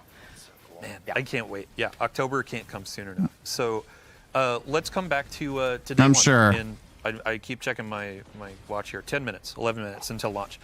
We also have a slate of legendary weapons that are going to be coming out. We have some armor sets in the portal that are going to have brand new armor set bonuses, but we also have brand new weapons. And I know a couple of these things are kind of complementary to exotics. Yeah. So with Ashen Iron, By the way, I love that they're trying to sell Sturm and Mida multi-tool as like exotics. Outside of Sturm and maybe using it with Lucky Pants, who the fuck is using Mida multi-tool? Like, I swear to God, if I see a motherfucker using that in like epic raids or in fucking Conquest, I'm kicking you off my fucking team. There is no shot you should be using Mida multi-tool for any PvE related activity. It's not that good. Sandbox, we're like taking a look at some exotics we wanted to bring up, and we talked about Mida and Sturm getting some updates to bring them up to that modern parity. But like when those weapons came out during year 1, they came with their paired weapons, and like during that time, you know, it made sense, you know, like have 2 primaries. That was what the game was. So when we were taking a look at like bringing them up to modern Sandbox standards, we were like, well, we should probably hit it for the paired weapons as well too. So we took a look at some of our other special archetypes, and we're like, what could we set up for this? So with this release, we've talked about them, I believe, in the... By the way, I am interested in Mida and what perks it has, because we got the Solstice SMG, and the Solstice SMG is also a 900, and it is the best SMG in the game. Like, I have holofoil god rolls, he'll clip incandescent, he'll clip chaos reshape, like double healing, attrition orb, chaos, attrition orb, incandescent. Like, I don't understand what exactly this is going to bring to the table that's going to make people excited over the other version. The TWID, but we are going to have... Who uses Mida and Lucky Pants? No, it's Sturm and Lucky Pants. Use Sturm and Lucky Pants because you overshot now. You do big boy damage. A rocket frame Drang Unfall, and a new lightweight Mida macro tool shotgun. I got glitched in the both of hole. them have perk pools that kind of key off of being... By the way, here is Siva, but it's all withered away. Like, wow, guys, Siva. Those paired weapons. Siva has been reduced to just a cosmetic on the side. So Mida macro tool has Discord and Trench Barrel, and it was really fun to run that with Mida. Wow. Then you have you pop a couple guys to get those attachments onto Mida. Wow. Then you switch and you have Discord procced, and you slap a guy, and then you just are able to pump into a bunch of dudes. And it's got the really cool draw animation from Wastelander back during 30th anniversary, so you get that cool you know what's funny about this? This is actually not bad, because you get a kill with another gun, swap, punch something, trench barrel activates, doing 50% more damage, and you blow your load. So it's actually not bad. This is not a bad shotgun. I just think it's fucking stupid. It has the Tex Mechanica flip, which makes no sense lore-wise. Cowboy draw. And it's so fun to run around. And the sidearm is arc, correct? It is our second arc rocket frame sidearm. It's got a pretty big mag size, so instead of volt shot on this one, dude, it looks sexy. Has feedback, which is pretty fun to plug a couple rockets into a guy. By the way, hold on. What perks does this thing have? Jolted, and then pop them with a really powerful Sturm shot. Oh, awesome. Yeah, and these are going to be added through the portal. Reclaim is going to be living in the portal in the fire team area, and that's where you're going to earn some of these. We also have Crucible Ops is going to be the... Wait, hold on. Cool draw animation from Wastelander back during 30th anniversary, so you get that cowboy draw. And it's so fun to run around. And the sidearm is arc, correct? It is our second arc rocket frame sidearm. It's got a pretty big mag size, so instead of volt shot on this one, it has jolting feedback. It has jolting feedback. It is funny. I said Bungie soft sent 90% of the game. Warlord's Ruin, which is a phenomenal dungeon, by the way. I think it's an amazing dungeon. They have already made the loot pointless. Most of the loot was ass anyways, but the sidearm was the main piece that you cared about. And now, why the fuck? Again, it is a waste of your fucking money to buy any of the old shit. Because if you buy Warlord's Ruin, you're essentially just buying fucking nothing. Because they already have replaced it. They have already replaced it. It is insane. This is what I told people. This is the shit I'm talking about. They want to soft set 90% of the game, so they don't have to balance that anymore. They don't have to tune it. They can act like it doesn't exist, and it can break, and then you're like, okay, we'll fix it. Don't worry about it. It's not that big of a deal because it's not the portal. So fucking lazy. Which is pretty fun to plug a couple rockets into a guy and have them jolted, and then pop them with a really powerful Sturm shot. Awesome. Yeah, and these are going to be added through the portal. Reclaim is going to be living in the portal. Yes, I'll be playing. And that's where you're going to earn some of these. We also have Crucible Ops is going to be the source of the shotgun, and then a couple other things as well that you'll discover in just a few minutes here. So let's move on. Our last topic of the day is going to be around events, our recurring events. And the first thing that kicks off is actually... Tell me you fix that shit because it stinks. Actually, a new one to celebrate Reclaim. And Clayton, what are we going to be doing today? Yeah, we're launching with New Territories Reclaim. It's a new standard event that will highlight a new activity. And so we do that with our daily challenges, weekly challenges, or it's for a week, so 1 weekly challenge, and then it has its own reward track. It's 4 and weeks. An event home that you can launch the activity from as well. Awesome. And then I believe it's next week. We also have Iron Banner coming back. That's right. So is that also going to have an event home? Yes, it'll have an event. Man, I'm telling you, I'm not coming back for Iron Barrett. Maybe later in the week. Like, I'm going to be balls deep into Borderlands unless it's fucking ass. But I'm literally playing the story from beginning to end. My nuts are going to be so deep into Borderlands. Like, I'm going to be literally playing the shit out of it. I'm sorry. Iron Banner, like, sure, I want the new shit, but I don't give nearly a fuck about it. Home, same slew of things where daily challenges, a weekly challenge. You'll have your reward track. We have a hand cannon coming in there. We have an armor set. And you'll have your title and your triumph. By the I way, believe we redacted the new set bonuses for Iron Banner, but I've heard they're actually quite fun. Yeah, pretty cool. Might want to hold on to it when you get your hands. I'm sure. On that axe. Awesome.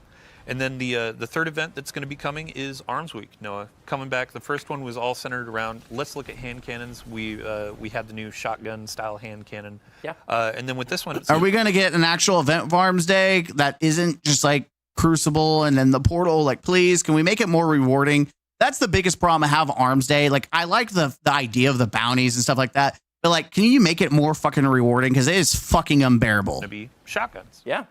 We're taking a look at shotguns this time around. So much like during the prior Arms Week, we will also have a cool slate of shotgun mods this time around. My favorite of which is Arms Day going to be the shotgun again? There's no fucking way that there's no fucking way this is the shotgun that they're just. We just got this for heavy metal. We just had this, and you're gonna reintroduce it again.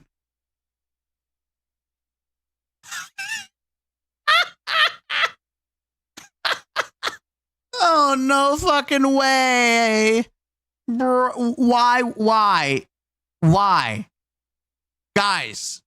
Well, I definitely don't give a shit about this Arms Day then. Which, when the designer who was working on it, Taylor Bjorndal, who was on the stream before, when he was starting to work on them, me and him were sort of bouncing. He's got to be another shotgun, right? And I was talking no about like fucking way. old rapid fire frame shotguns when they had like the really fast rate of fire, and I was like, I mean, what if all shotguns shot like that? And he like paused for a minute, and then I got the message.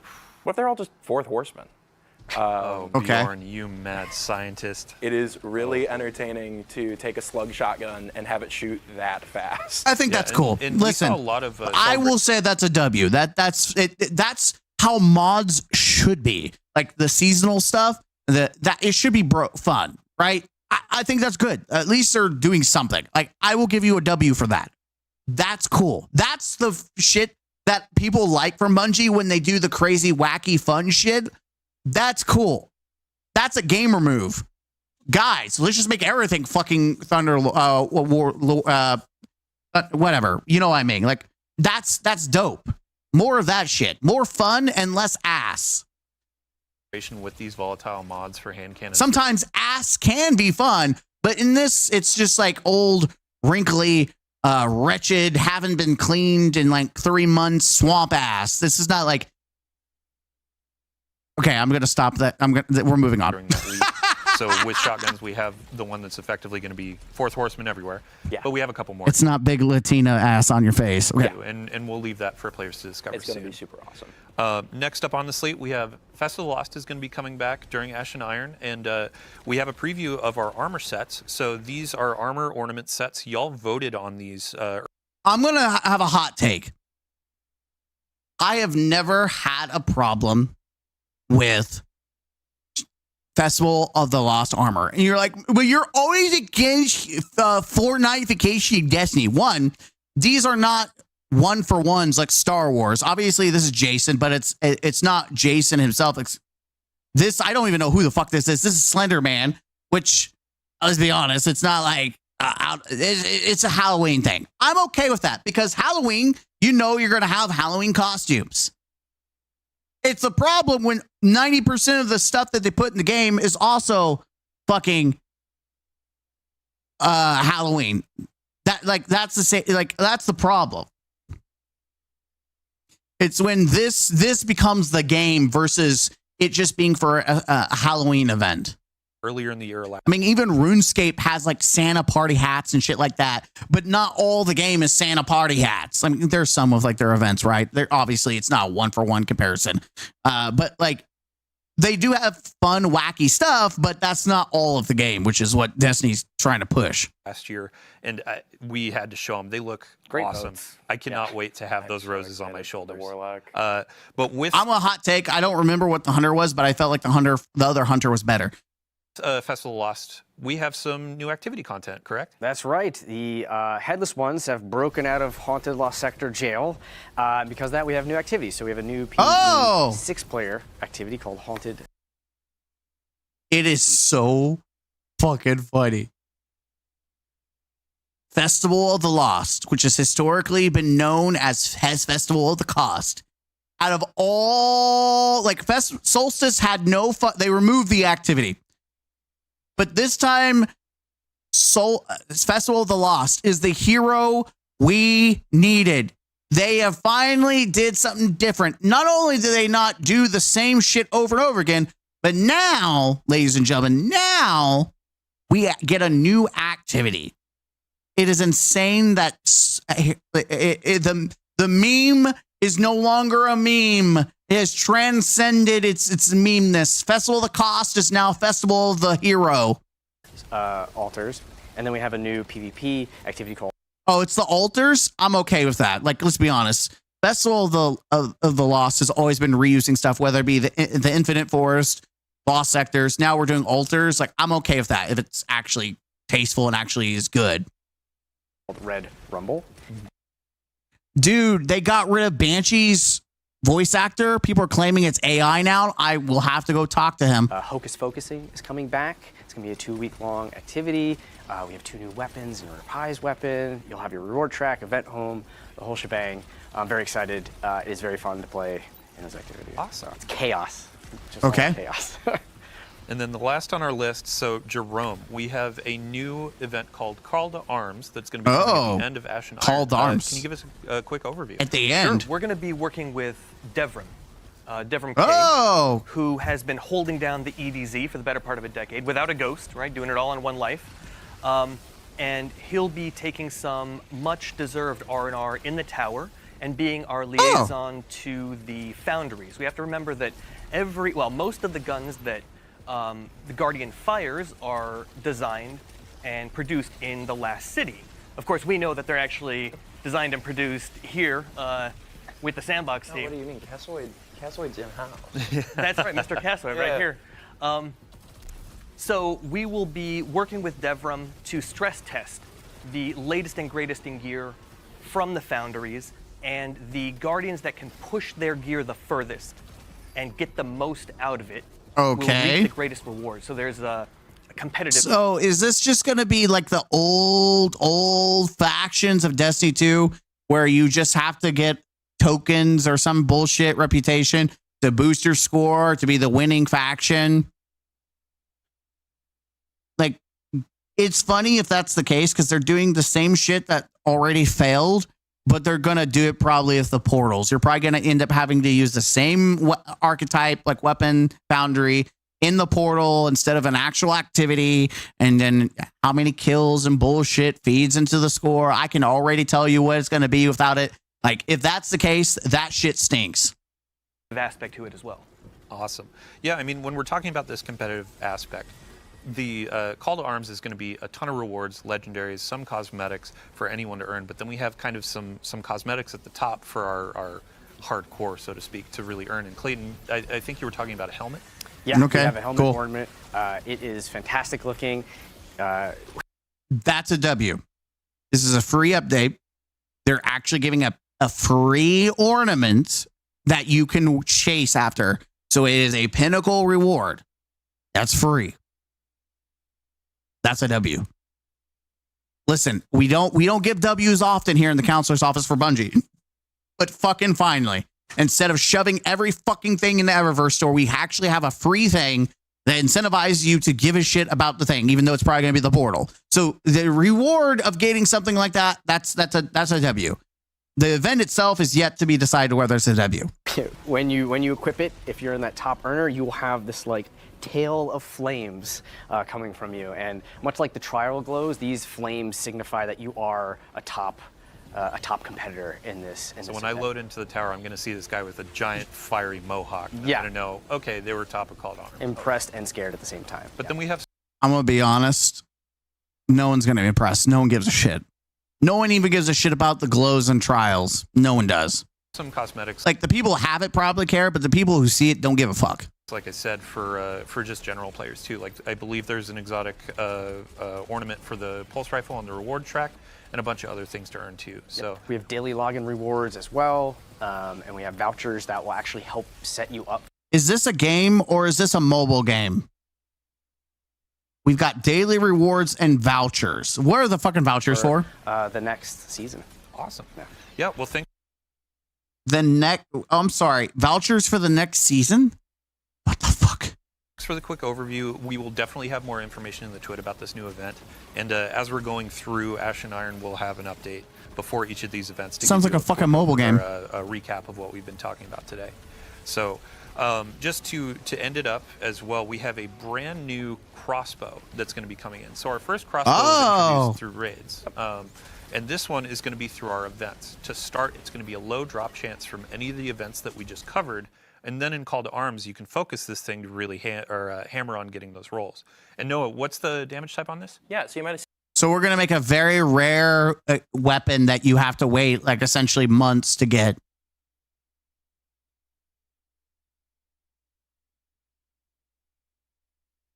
I don't know how I feel about that. Part of me wants to say, fuck yeah. Because then that actually you get it and you get to flaunt that shit to people like, this is Destiny 1 again. I got something that you don't got, motherfucker. Or Forsaken level. Like but then part of me thinks, damn, if I don't ever get it and I see people using it in raids or dungeons or whatever, fuck, I'm going to be slightly jealous. Like I know my shit. I'm going to be jealous. Seen it in the gameplay. It's going to be a stasis crossbow. Oh, baby! With a stasis weapon comes stasis perks, and I'm very happy to say that it does have chill clip, and it in fact does freeze in 2 shots. By the way, you can recollect these crossbolts, which means you could run up, freeze a fucking target, and then claim your arrows for free. This now might be the best chill clip weapon in the game because it continues chaining ammo. Like you could just freeze everything for fucking free, get your ammo back, and keep doing it. Like, damn. Oh my god, there's such like a fun play pattern of like you pop a guy twice with it, they freeze, and then if you have serrated bolts, you run up and you pull them out of him, and the serrated bolts do damage and cause him to pop. So you just like put him in a major, and you cause him to explode and hit all the dudes around him. And it was an oddly fun play pattern of just running around and blasting people that I got quite a few giggles out of in playtests. I can't wait. So again, to say it, today with our New Territories event, you can get this to drop. It will be a low drop chance, but over the course of the rest of the season with each event, more chances, and then Call to Arms, you can focus it along with other gear and really go hard for the role you want. And it has a holofoil. And a holofoil. Ooh, so yeah. That brings us to the end of our show. So thank you all for joining us. Okay, I'm going to give this part of the stream a 5 out of 10. And the 5 out of 10 is literally the weapons. The weapons were gas. The weapons were fucking gas.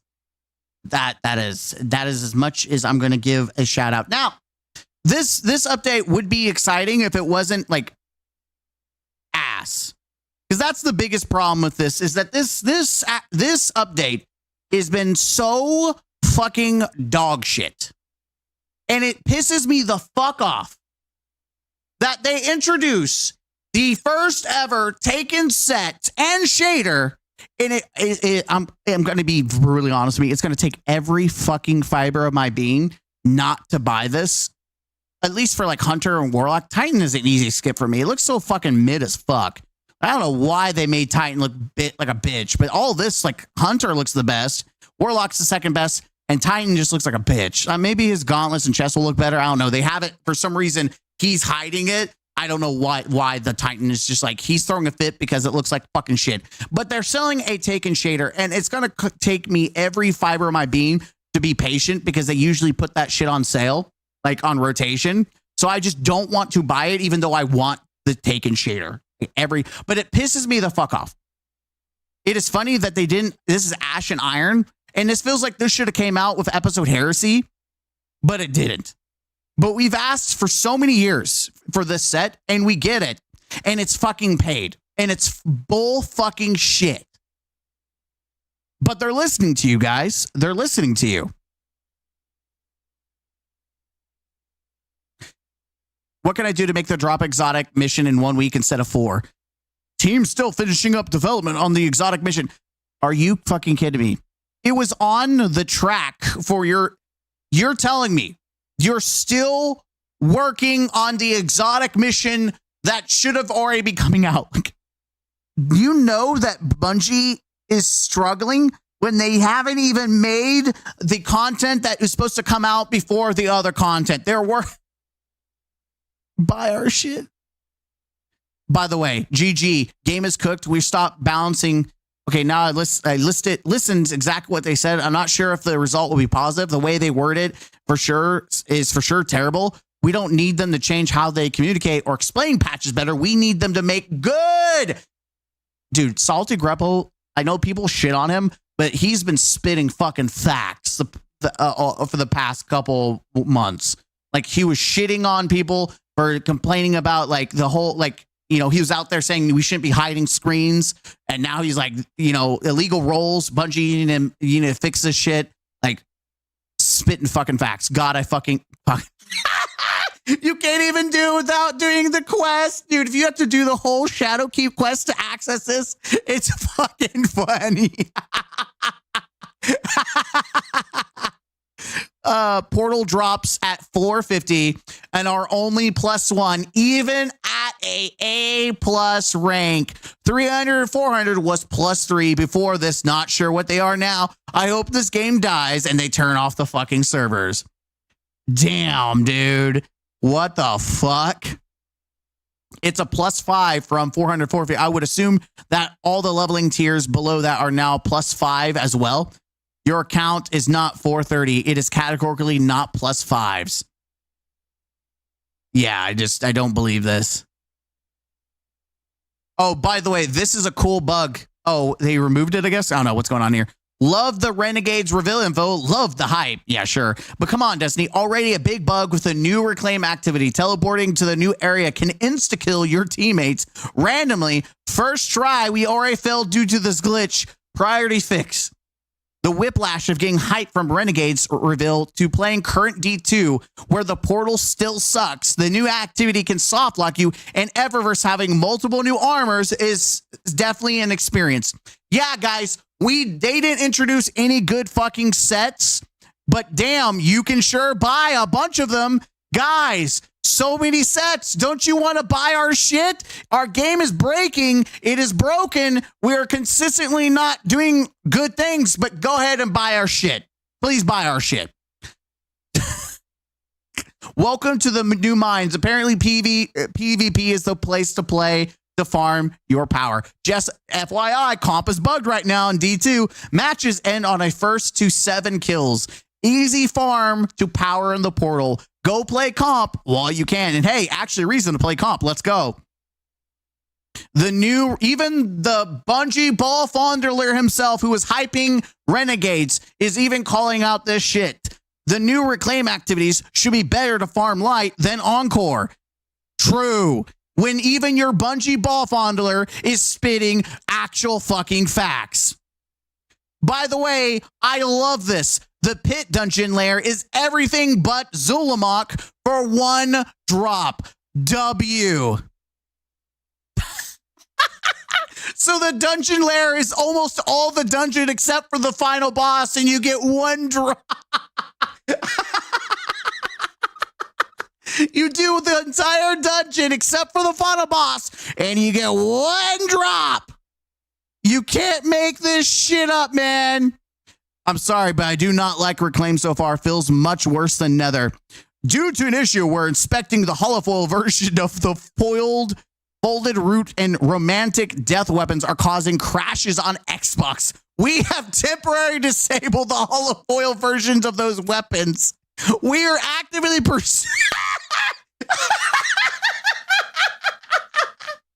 We are actively temporarily changing the visuals of these weapons as soon as possible so that players can equip them without crashing. In addition, we'll be reverting these changes back to their expected look as soon as we have identified the resolve root problem. But man, I'm super bummed about Ashen Iron's launch. No triumphs title to grind. There's new loot, but get high enough light to farm tier 5 efficiently. I need to do a ton of Encore, Starcross, or solo ops. Again, I'm good. 400 to 500 is also dropping zeros unless you do a A rank with 300 billion negative modifiers in the portal. None of this seems correct. And here you go. Oh, it updated. Oh, and here we go with more Fortnite, baby. More Fortnite. Just when you didn't think we needed to make more Fortnite, now we're getting anime bunnies on guns. Guys, don't you like having more Fortnite and Call of Duty bull fucking shit? Because at least it was just colors and shapes. But now we're getting anime girls, anime bunnies on your guns. Isn't that great, guys? Isn't that great? Isn't that great? Yeah. Just throw all Destiny aesthetics out the fucking toilet. Just throw it in the toilet. Ashen Iron may be one of the worst updates of all time. The new activity doesn't even work. And if my friends are correct, the Pit of Lair is everything but Zulamak. And you need to do transitions for Galaran and Hefnin. Like, what the fuck are we actually doing?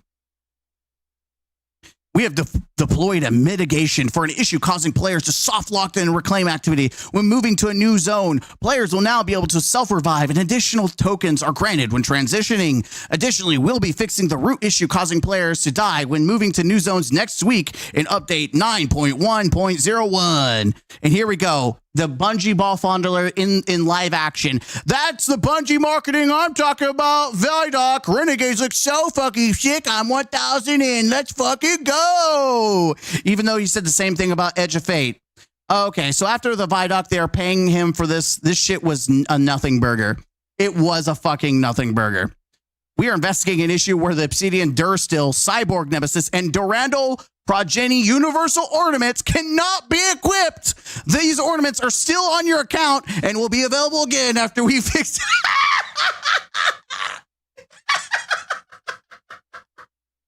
Oh, no. But guys, we're back. Destiny's so back. Buy our shit. Guys, there's no bugs at all. The game runs perfectly. Buy our shit, please. Buy our shit. Also, fondle our balls. Destiny's back. We're acting like Renegades is going to save Destiny. Oh, ignoring all the fucking issues, baby. Let's go. Destiny 2 remaining player base. The difficulty enjoyer. You should really take a break and come back later. Maybe you took a break. You might have more fun. We'll take a break and back to it later. Yeah, I got stuck there too. Had to take a couple breaks. Spending his free time taking a break from his hobby. Personally, I don't think there's anything wrong with the difficulty. Oh, by the way, they made all the changes to the PvP, by the way. And yeah, this is the changes that they made. I mean, did we change anything?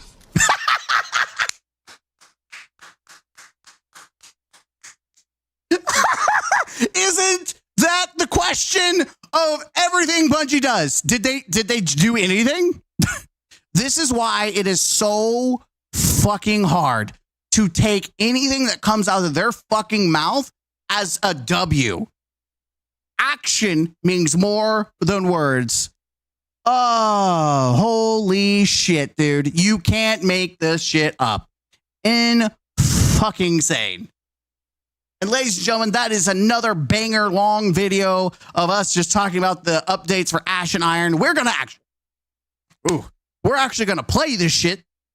And I'll give you a first reaction video of that. I'm doing all this recording, shoving it out the door, because Thursday we're going to be playing Borderlands. And yeah, it's going to be Borderlands for a long time. I'm going to be shitting out videos for Borderlands. You're going to have Borderlands in your sleep. If anything happens to Destiny, I'll try to record something for you. But this is mostly going to be Borderlands Central 24/7. Okay, maybe not that much, but it's definitely going to be Borderlands. So check out the stream Thursday. When I get off work, I will be jumping straight into it. I'm off Friday. We're going to be playing 3 days straight of playing Borderlands 4. I'll see you guys in the next one. Don't forget to game out. Huzzah! Okay, guys, I'm gonna put on some music. I need to go to the restroom. I'm gonna go to the restroom. I'm gonna let y'all chill out. Y'all have a y'all. We're gonna try this shit out live. Okay.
Wait, where did I do with my phone? Oh, god dang it. Where the heck did I do with my phone? Oh, there.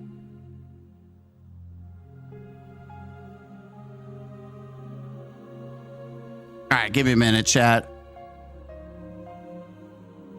Pie Filler's now following you on Twitch. Oh, thank you, Pie Filler from Twitch. I appreciate you. I like that I'm getting an email saying they're following me. Does that mean because they're subscribed to me? Like, I can't tell. That's cool. Thank you.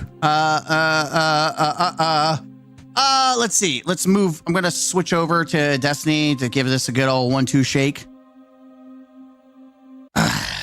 Yeah, we're gonna check this out, chat. We're gonna check it out.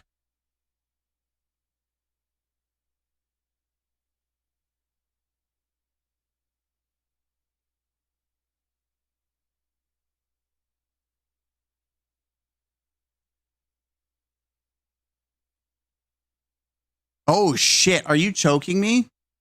Before we start the Destiny and it loads up, this is fucking so stupid. This is such a Bungie move. We are temporarily disabling the slow capture rule set for collision and competitive due to an issue where it is affecting the scoring and clash. This should fix an issue where class matchmaking or finishing of score of 7. So we disabled the only activity that actually awards you primes consistently enough to make it up to lower prime powers across the game, but before fixing the thing people are complaining about. Damn. Fucking getting roasted. What a fucking...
It is. What a fucking tone deaf. Like, how fucking tone deaf do you fucking have to be, you stupid fucking piece of shit?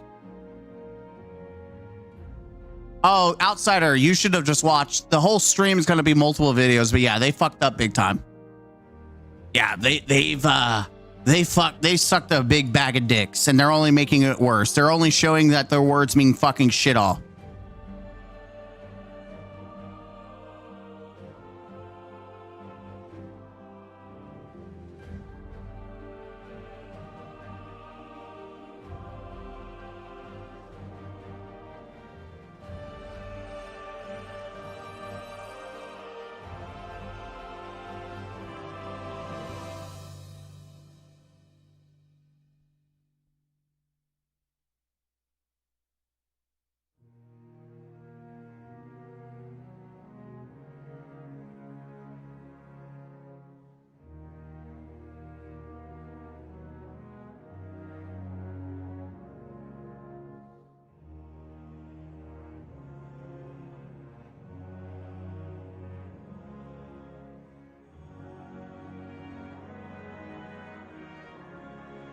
What the fuck? Oh man, even Presage isn't fucking working.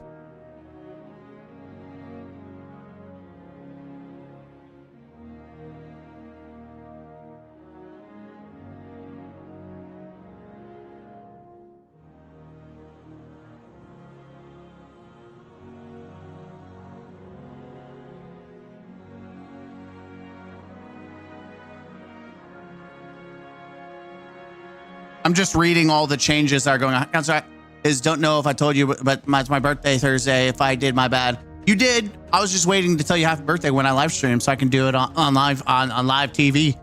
I'm just mostly getting +1s on power grind now. So many ways your power level is. Yeah, I mean, this. Here we go. Let's just look at this before I jump into Destiny. Like, I don't know why I'm hiding this from you guys. Reveals are always hype. Bungie always writing checks they can't cash. Remember, this is what D2 is now, and it's not going to get better in Renegades. The live stream was easily a W with the changes coming in Renegades, but the game is still boring. The portal's still the same portal from before Ash and Iron. The new dungeon layers seem like they are just advertisements for people who don't have the Dungeon Keys DLC to entice them to buy it during their discounts on Steam. It's not being forced to be -50 under light and putting on boring modifiers just to get one drop. Abso-fucking-lutely. Sum up Ash major update. Season pass. 1 5-minute story mission. An exotic mission launched in October. 1 PvE activity. PvP is unchanged. Graviton now 1 taps and stasis and knives and still dominates. Did I miss anything? If not, this shit's a joke. It is. You can't make this shit up, man. You can't make this shit up. And then the modifiers, the whole difficulty scoring tier system falls apart where you cannot just simply release a new activity, hop into matchmaking, which this won't have for most people, and get the new loot. Immediately, you're fiddling with way unbalanced score sliders and Fireteam Finder awful.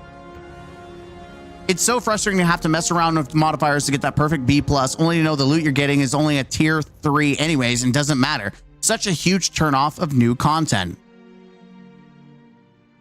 So tell me why people are already turning off the game after a few hours. Let's see.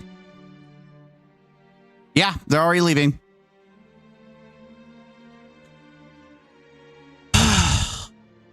Shit's stupid, man. I want to be delighted, man. I remember playing Destiny and being fucking delighted by it. Being surprised, being happy. I remember, I can tell you right now. I remember loading up I was in high school. In fact, I was. Your connection to Destiny servers has been lost. Centipede.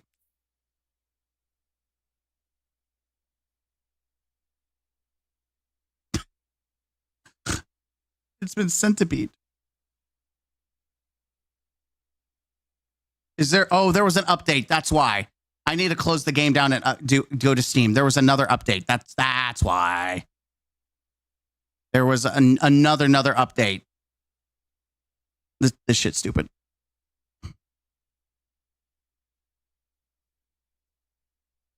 Hold on. I gotta boot her up again. Gotta log out Steam to get this thing to pop up. People look back. Weren't we at 20K? Yeah, we were at 20K. So 30K came back, but you got to think that's not really good. Like, if you really look at it, it ain't good compared to what we have normally for seasonal launches. Like, this is essentially a seasonal launch. They got rid of seasons for this. This is essentially the season launch. And so when you think about it in that way, 50K is really fucking bad on PC alone. Like that, it is fucking bad.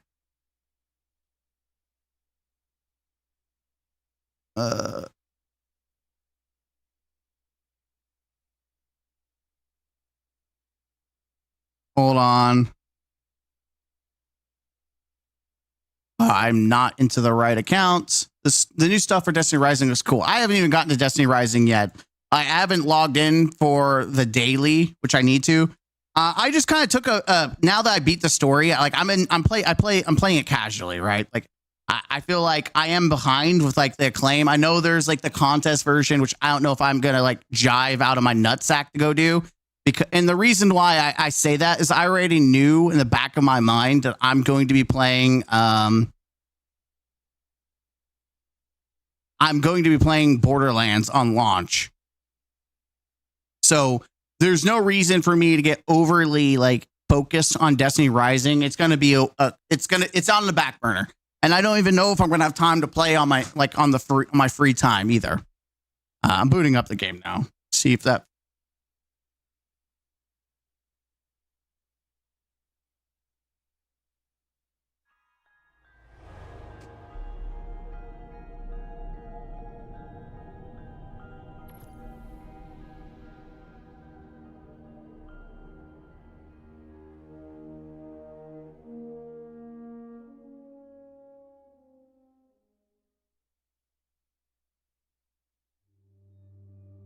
makes you want to scream, He-Man!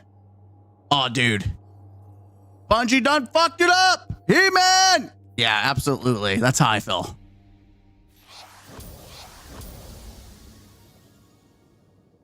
right, here we go.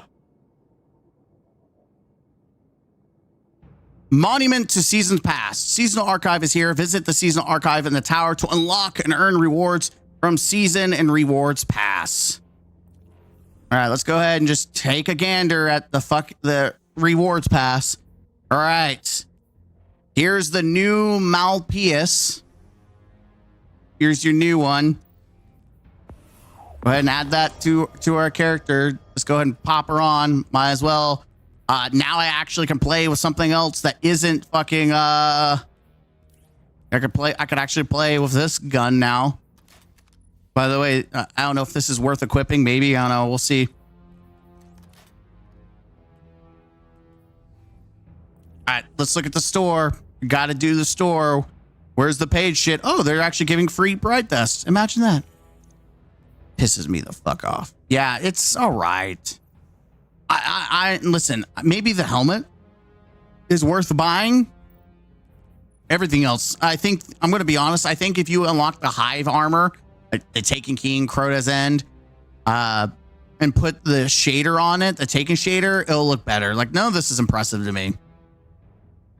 I don't. It's not. Nothing is calling out to me. This is where this pisses me the fuck off. Dude, they look so fucking good. I have to hold off. I'm sure they're going to release this for Bright Dust eventually. Phalanx Blast. That's cool.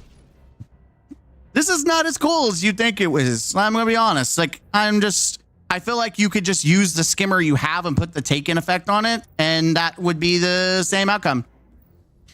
Hey, Matt! Oh, they're selling the fucking... Oh!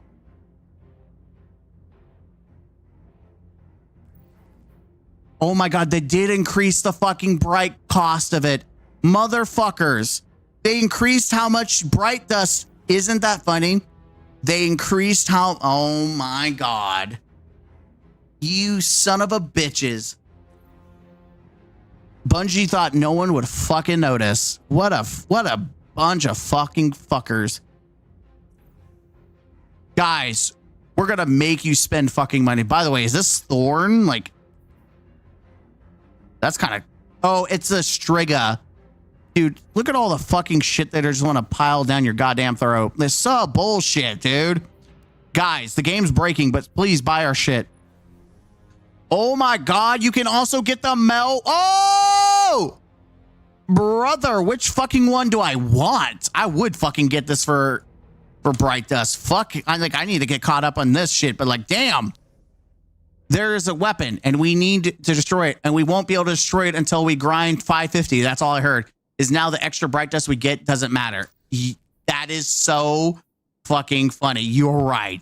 The extra Bright Dust that they give you is the difference that they are gas fucking lighting you into thinking that they're doing you a favor, but they increase the prices on the shit that you want. Damn. All right, let's go to the tower. There is... What the hell? Complete the Warlord's Ruin Dungeon in the EDZ. Get an exotic engram. A single thread. Complete the dungeon duality.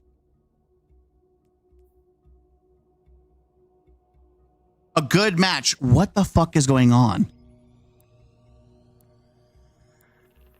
Yeah, dude, I will be honest. The Bright Dust, being able to get the Vex armor, kind of sexy. Wait, can you even buy the Vex armor anymore? Like straight up buy it cash?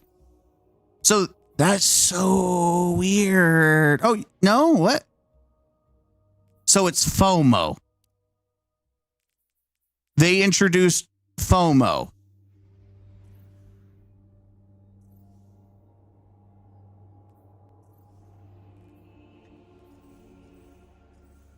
Wow.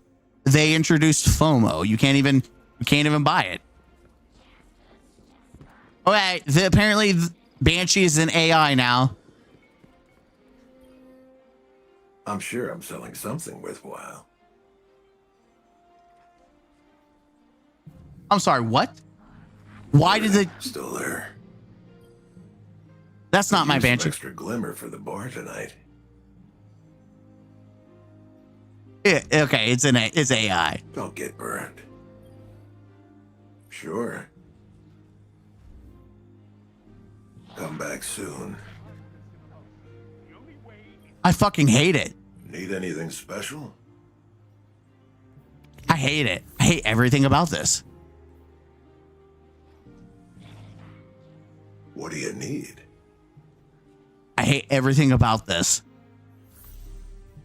Oh, they just straight up give you the old drain? Okay, what about the old Mida? Okay. They just straight up give you the old piece of fucking shit drain. Wait, are you telling me drain isn't even... They don't even have a drain version? Like a new up-to-date drain? There's no fucking way. They didn't even bother make a new drain. Surely that's wrong, right? I'm crazy. That's not right. That's not right. By the way, I'm gonna wait. Don't I already have one of these? I think I already have a god roll. Let's just double check our inventory full of shit that I've been collecting. No, I don't. I don't have one. Wait, no idea. I do. No, I don't. I need to go ahead. That one has flash counter. Buy that. Thank you. I'll buy that too. Why not? Everything else is pretty fucking ass. Don't care. Take it easy. Put that in inventory. I'll put that in inventory. Oh yeah, strongholds. Where's my baby? Where's my baby? I can work with this. I gotta see how they murdered my baby. Blocking damage with sword charges.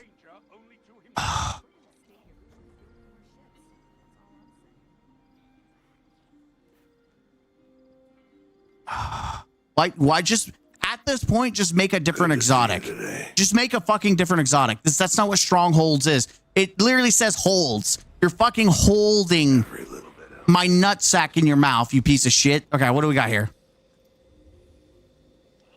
Wait, where's the monument at? This new fucking monument that they want you to suck the dick of. Where's it at? Wait, where is this monument at? Oh my god. Oh my god. Oh my god, I don't even want to pick it up. I don't want to touch that shit. No, but seriously, where's it at? Rewards pass?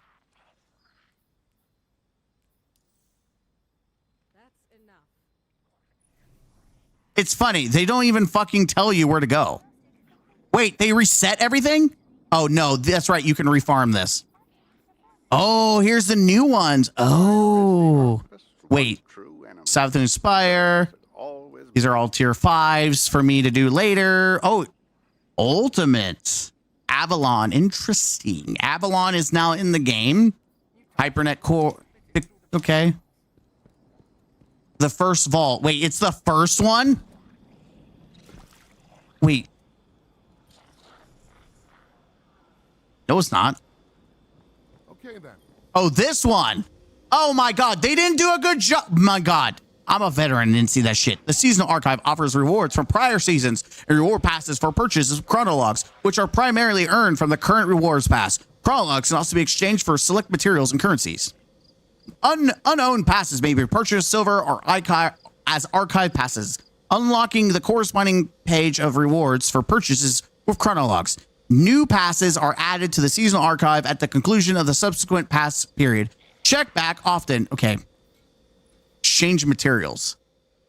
300 for one. 300, 300, 200, 100, 300, 200. So how the fuck do you get these chronologs? Oh my god. Okay. How it goes all the way to the year Shadowkeep. Okay. You can get all this if you actually gave a shit about it.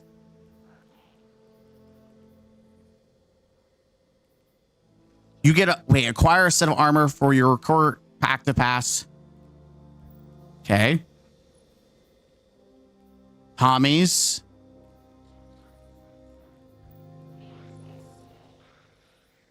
You can get all this shit again. Wait.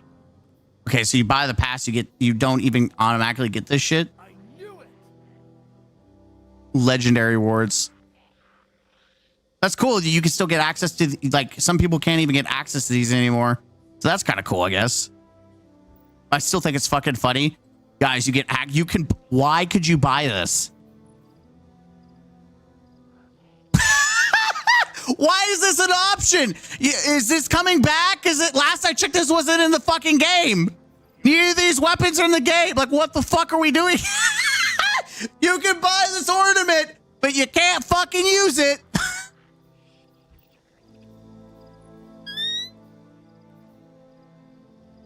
You can't make this shit up. Oh, of course you have to buy it for each character. Again. Ornament for shit you can't even use. Doesn't make any fucking sense. Make it make sense. Please, someone. Make it make sense. Oh, shit. Why would you ever waste it on this garbage? This also was shit and garbage. I want to touch a fucking 9-foot pole. Oh, my God. The Warlock set actually is really cool looking. Like, it's worth getting. Everything else is fucking ass. Like, I was just based by the armor. Same thing here. Like, the helmet's kind of cool. Everything else mid as fuck. Same thing here. Everything's mid as fuck. I would absolutely buy this again. Like this shit was banging, man, like absolute banging. And then not so much. Like no, it gives a shit. It's pretty fucking mid. Season there was nothing really exciting out of this. Nothing over the top. Season of the Deep. Deep throat these nuts in your mouth. Season of Defiance. That was all right. Nothing exciting. Heresy. It had its moments. And it's it's it's aight. It's aight. It depends. You know, the helmet. This helmet's kind of cool. Makes you look like the Phyrexians. If you like Magic the Gathering. If you don't know what I'm talking about, this was fucking ass. Like no one gives a shit about this. Except for this. Like I feel like having the classic old blood, like Red Death, was kind of a shame, but whatever. This also gave you like 3 different things, which is weird. But yeah, there it is. Wait, you can't even. Whoa, wait a minute.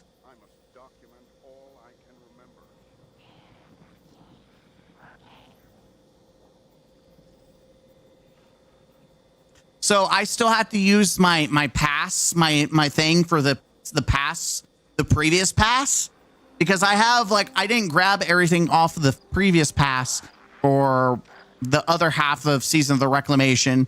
So you're telling me I have to go use the... I thought the whole point of this shit was so that you didn't have to use the app to have access to it. But apparently you do have to have the app to have fucking access to it. So, alrighty then. Go fuck myself. Are you ready? Any changes here, Bob? I can just outright grab this. Oh, no. Wait, yeah? Wait, what? Why do I have access to this now? Oh, it's for the next following week? Question mark. Is there any good rolls? Oh, by the way, this is a Strand, and I was hoping for it to be better. Strand is like a shitty fucking like it needs a good like damage perk. It desperately needs something. All right. Well, that's your update like intro. Now let's go do the intro. I'm gonna stop the video there. It's a 13-minute video. I don't know what to do with it. It's just this is for mostly people on the stream. We're gonna jump in.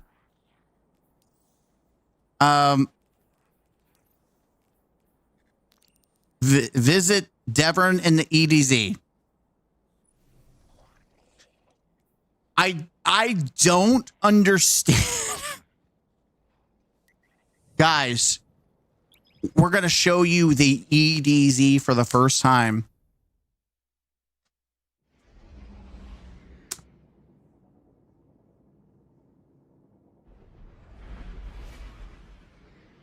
Expensive. Yeah, they're fucking expensive. That was insane how expensive that is. I still don't know how you get chronologs either. I'll have to Google that later. Because there's a couple things I would get.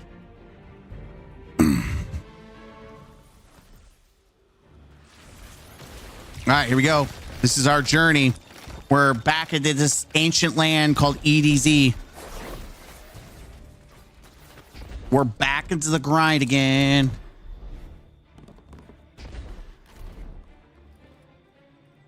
What's the word? All right. Maya's attack on the tower started a new...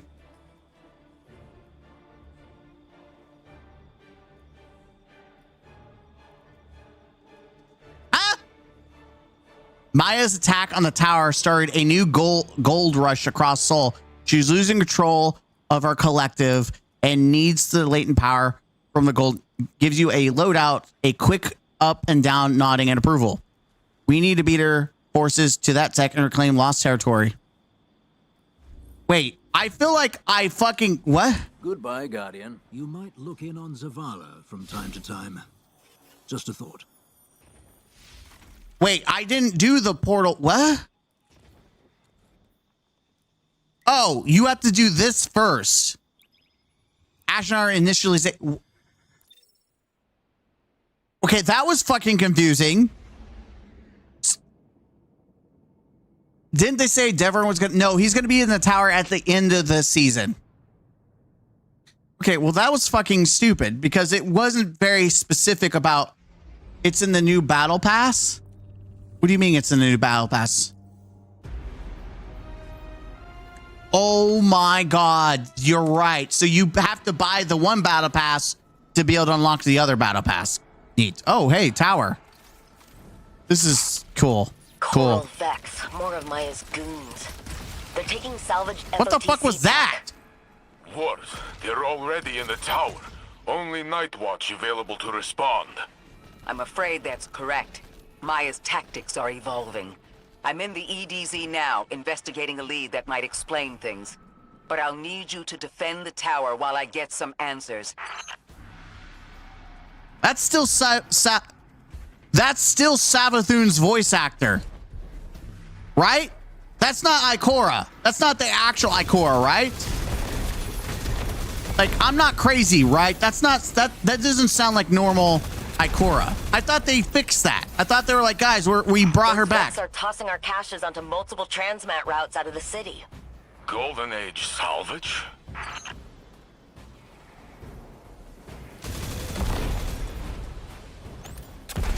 Okay, this is it. First time we've had the tower actually be a battlefield. It's kind of cool.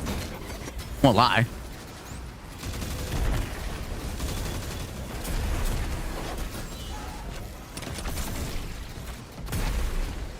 So I have to, I just have to hold the button? That's kind of annoying. Wait, what?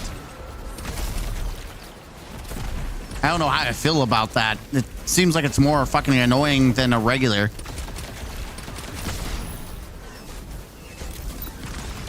Okay.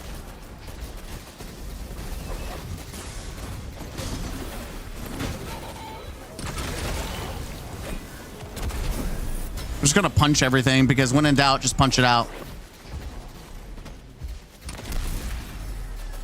I'm just gonna play like I play. Ooh, hello. I thought they fixed that, by the way. That tracking was fucking dog. Hey, what? Where is this little asshole at? And why does it feel like the tower's been expanded a little bit? Am I crazy? Because I don't remember it being this like open.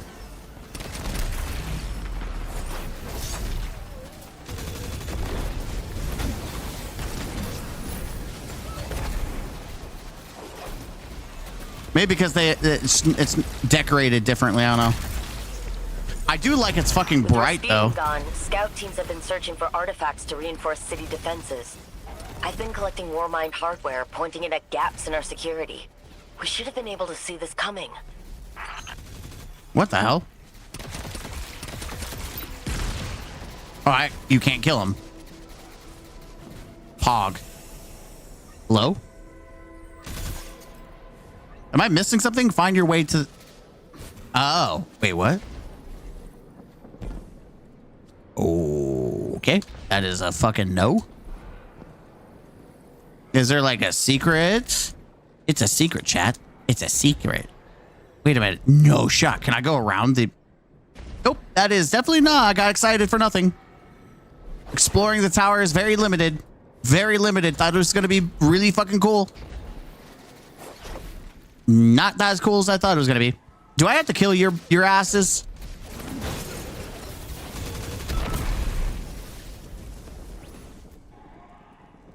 Oh, there's a fucking door over here? Bro. Fuck me. This is the reverse bow quest.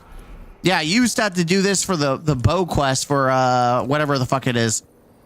So this is definitely the circle jerk version. They completely blindsided us. Warsat surveillance is gone, but how did they get this far without an alert? I got an exotic. Lol. What the fuck? Well, hey, what's up, sexy? Okay, I don't know what... you played yourself, asshole. That was all part of the plan. Get fucked. That's right, get fucked, kids. I'm a master. Haha. True Titan doesn't have any bonds or bounds by anything. I'm a fucking god. That's right, get fucked. You thought you got me. Swarm unit. Make every shot count, my friend. Oh, fucking what? You talking about these little assholes? I don't fucking care about them. Oh, I just hit the other one. Haha, bitch. Just heal myself up. I don't care.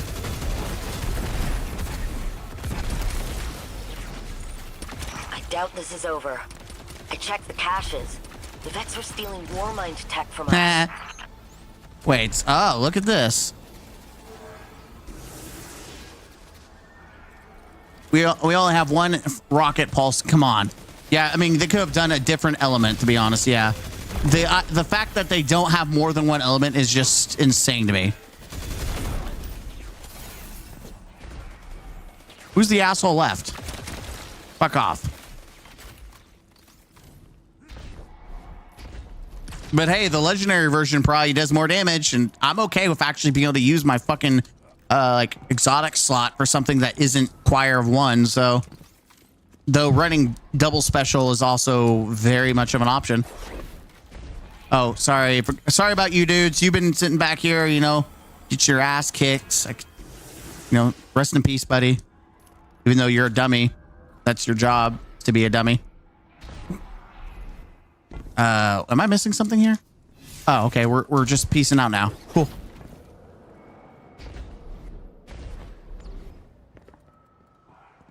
I'm coming. All right. Are we good now? The tower should be secure.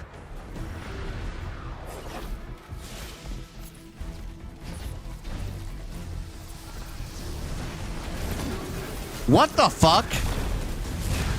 So they just really just throw in fucking Red Legion and no one's gonna talk about it? This unit has a call sign dating back to the Red War. Gaul's elite. They were here the day the tower fell. They're wearing devices. The yoke of control. Maya Sundresh, the conductor, controls this. Of course. That's impossible. Something isn't right. That's what I said. When we're reusing fucking they were using freaking the Red War or like Legion, but we don't have fucking Siva. Yeah, let's talk about that fucking shit.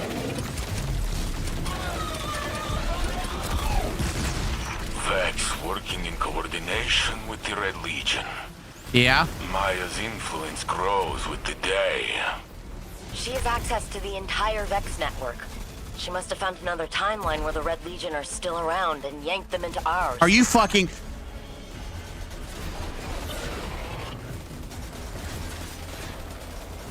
She used a timeline to bring back the Red Legion, and motherfuckers said they can't bring back Siva. They destroyed the chambers. There's no fucking way. I said this shit was shit. I told people they could bring back Siva, and they literally retconned the Red Legion being gone by using fucking time travel. Get the fuck out of here, you Bungie ball-falling motherfuckers. They can't bring back Siva.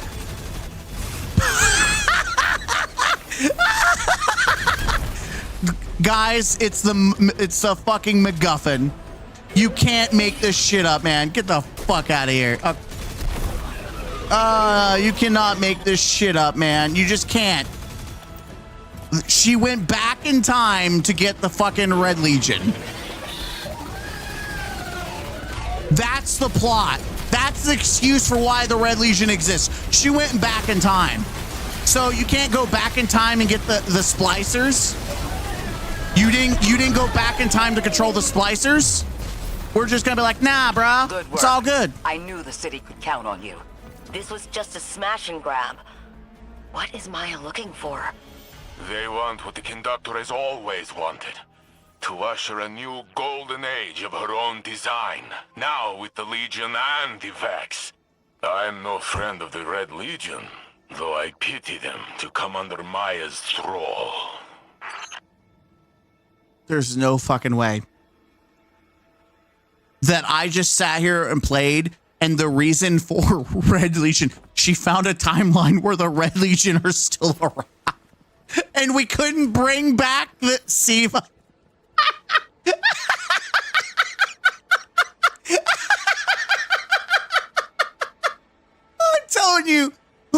writes these stories are fucking dog shit. Oh no, this is such dog shit. It's fucking you just all I get was tier 3 for that too. Brother, are you kidding me?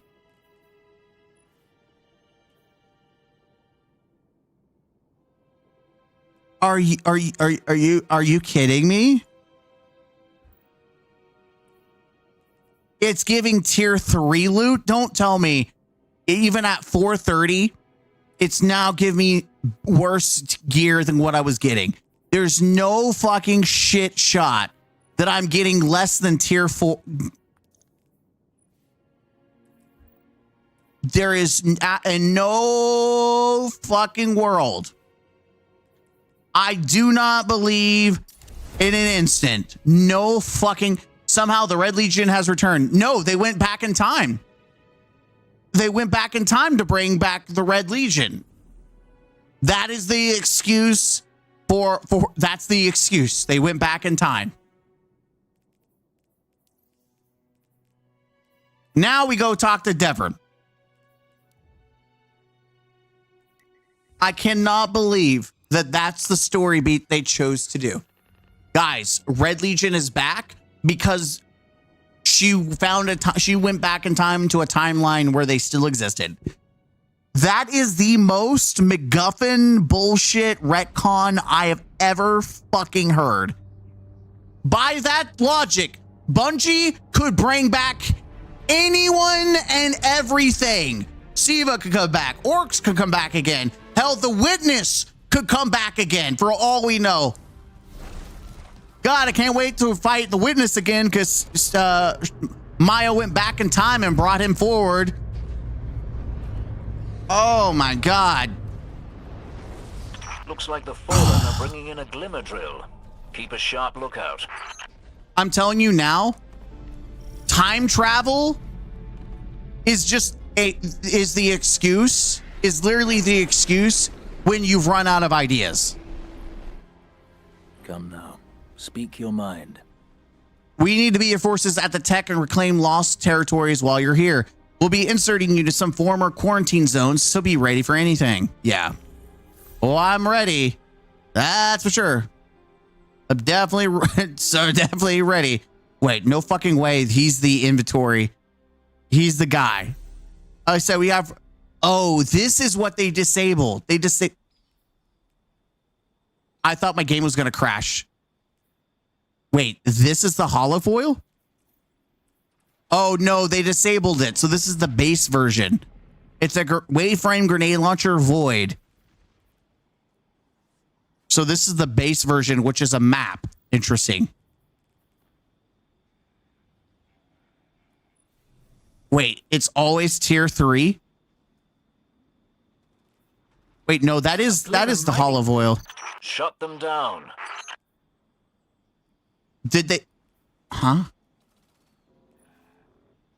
Wait, so why this version, this is the holofoil version, but it looks better.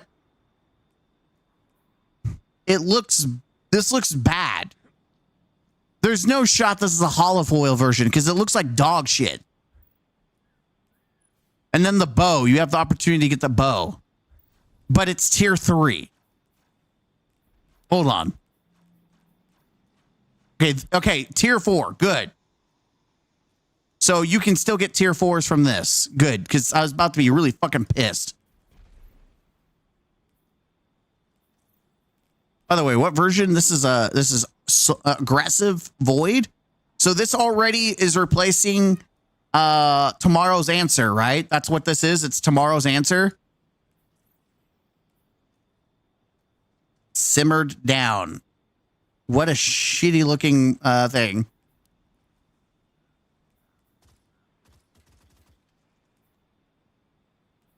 Fuck. Okie dokie, Jones. Oh no. Successfully secure all 4 areas in the reclaim activity. All right, let's go play all 4 areas. Does it fucking matter where we go then? Does it actually fucking matter? Cabal's Watch, Conductor's Keep, Fallen Bunk. Wait, it says 4. Okay. Take Earth back from the Conductor's forces. Fight across combatant zones in the now Siva-free Plague Lands. From a ruined tanker to an ancient missile silo, battle to secure powerful Golden Age salvage. Okay. Yep, cool. Oh, wait a minute. Is there not matchmade for this? There's matchmade for this, but not this. What is this? So what's the tagline? Defend Earth from the Conductor's forces by claiming long-lost Golden Age salvage before they do. Jump between battlefields in the Plague Lands and Cosmodrome. Fight over the... Okay. I'm just going to do the...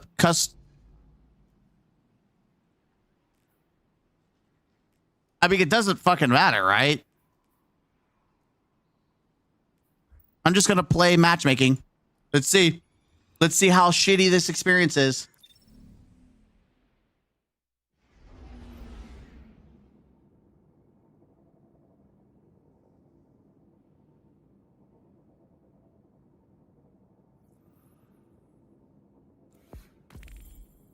Equipment locked. Let's go.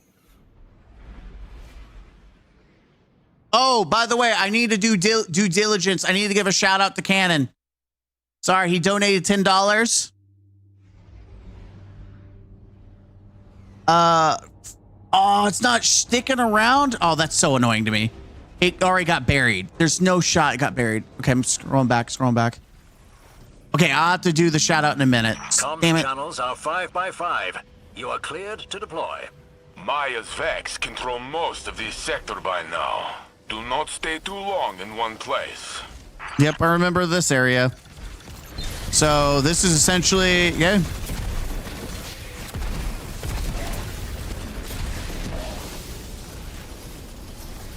Okay, so is this like the final locale? Like, what are we doing? We're doing collectibles. That is dead Siva. What the fuck who the fuck are you? What? What? So it's like, why does this feel like a shittier version of Nether? Okay. Yeah, it just feels like a shittier version of the Nether.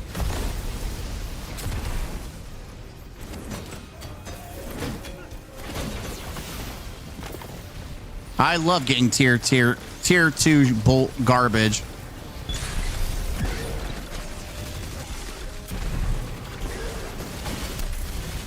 All right, so are we just supposed to sit here and just keep shooting shit?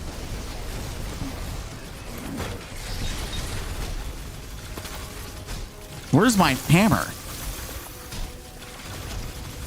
Where the fuck did my hammer go? Hey, well, I'm just gonna use my fucking gun then.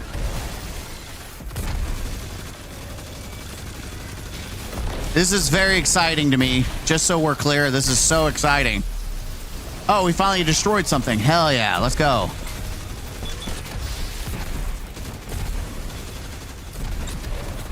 Huge gameplay. Big gameplay. What did you wait? You killed the guy? What? I don't even know what happened. Golden Age tech collected. Wait, what? Oh, so it wasn't even like loot. We just did a thing. Cool. What the hell? Oh, hey, look, it's the Fallen, but they're not splicers. They're normal dudes.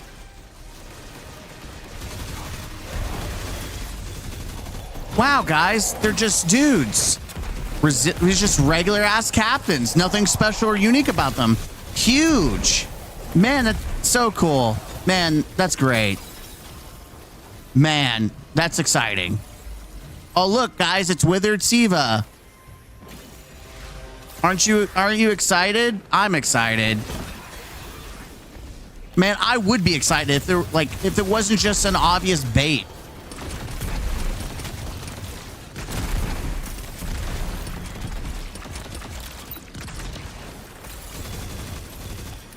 If it wasn't just like an obvious fucking bait, I would be more excited.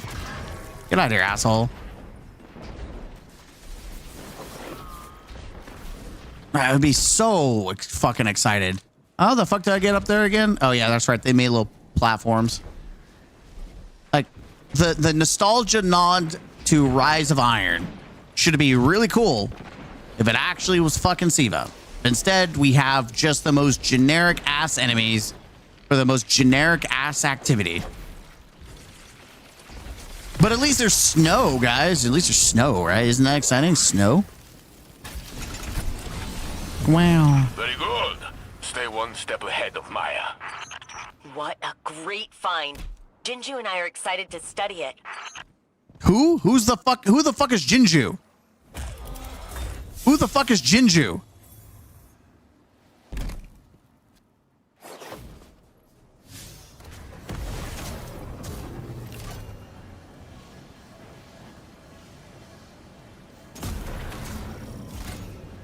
The fuck? Oh, it's my ship. That's right. I hate that they changed this shit. How do I get off the fucking boat?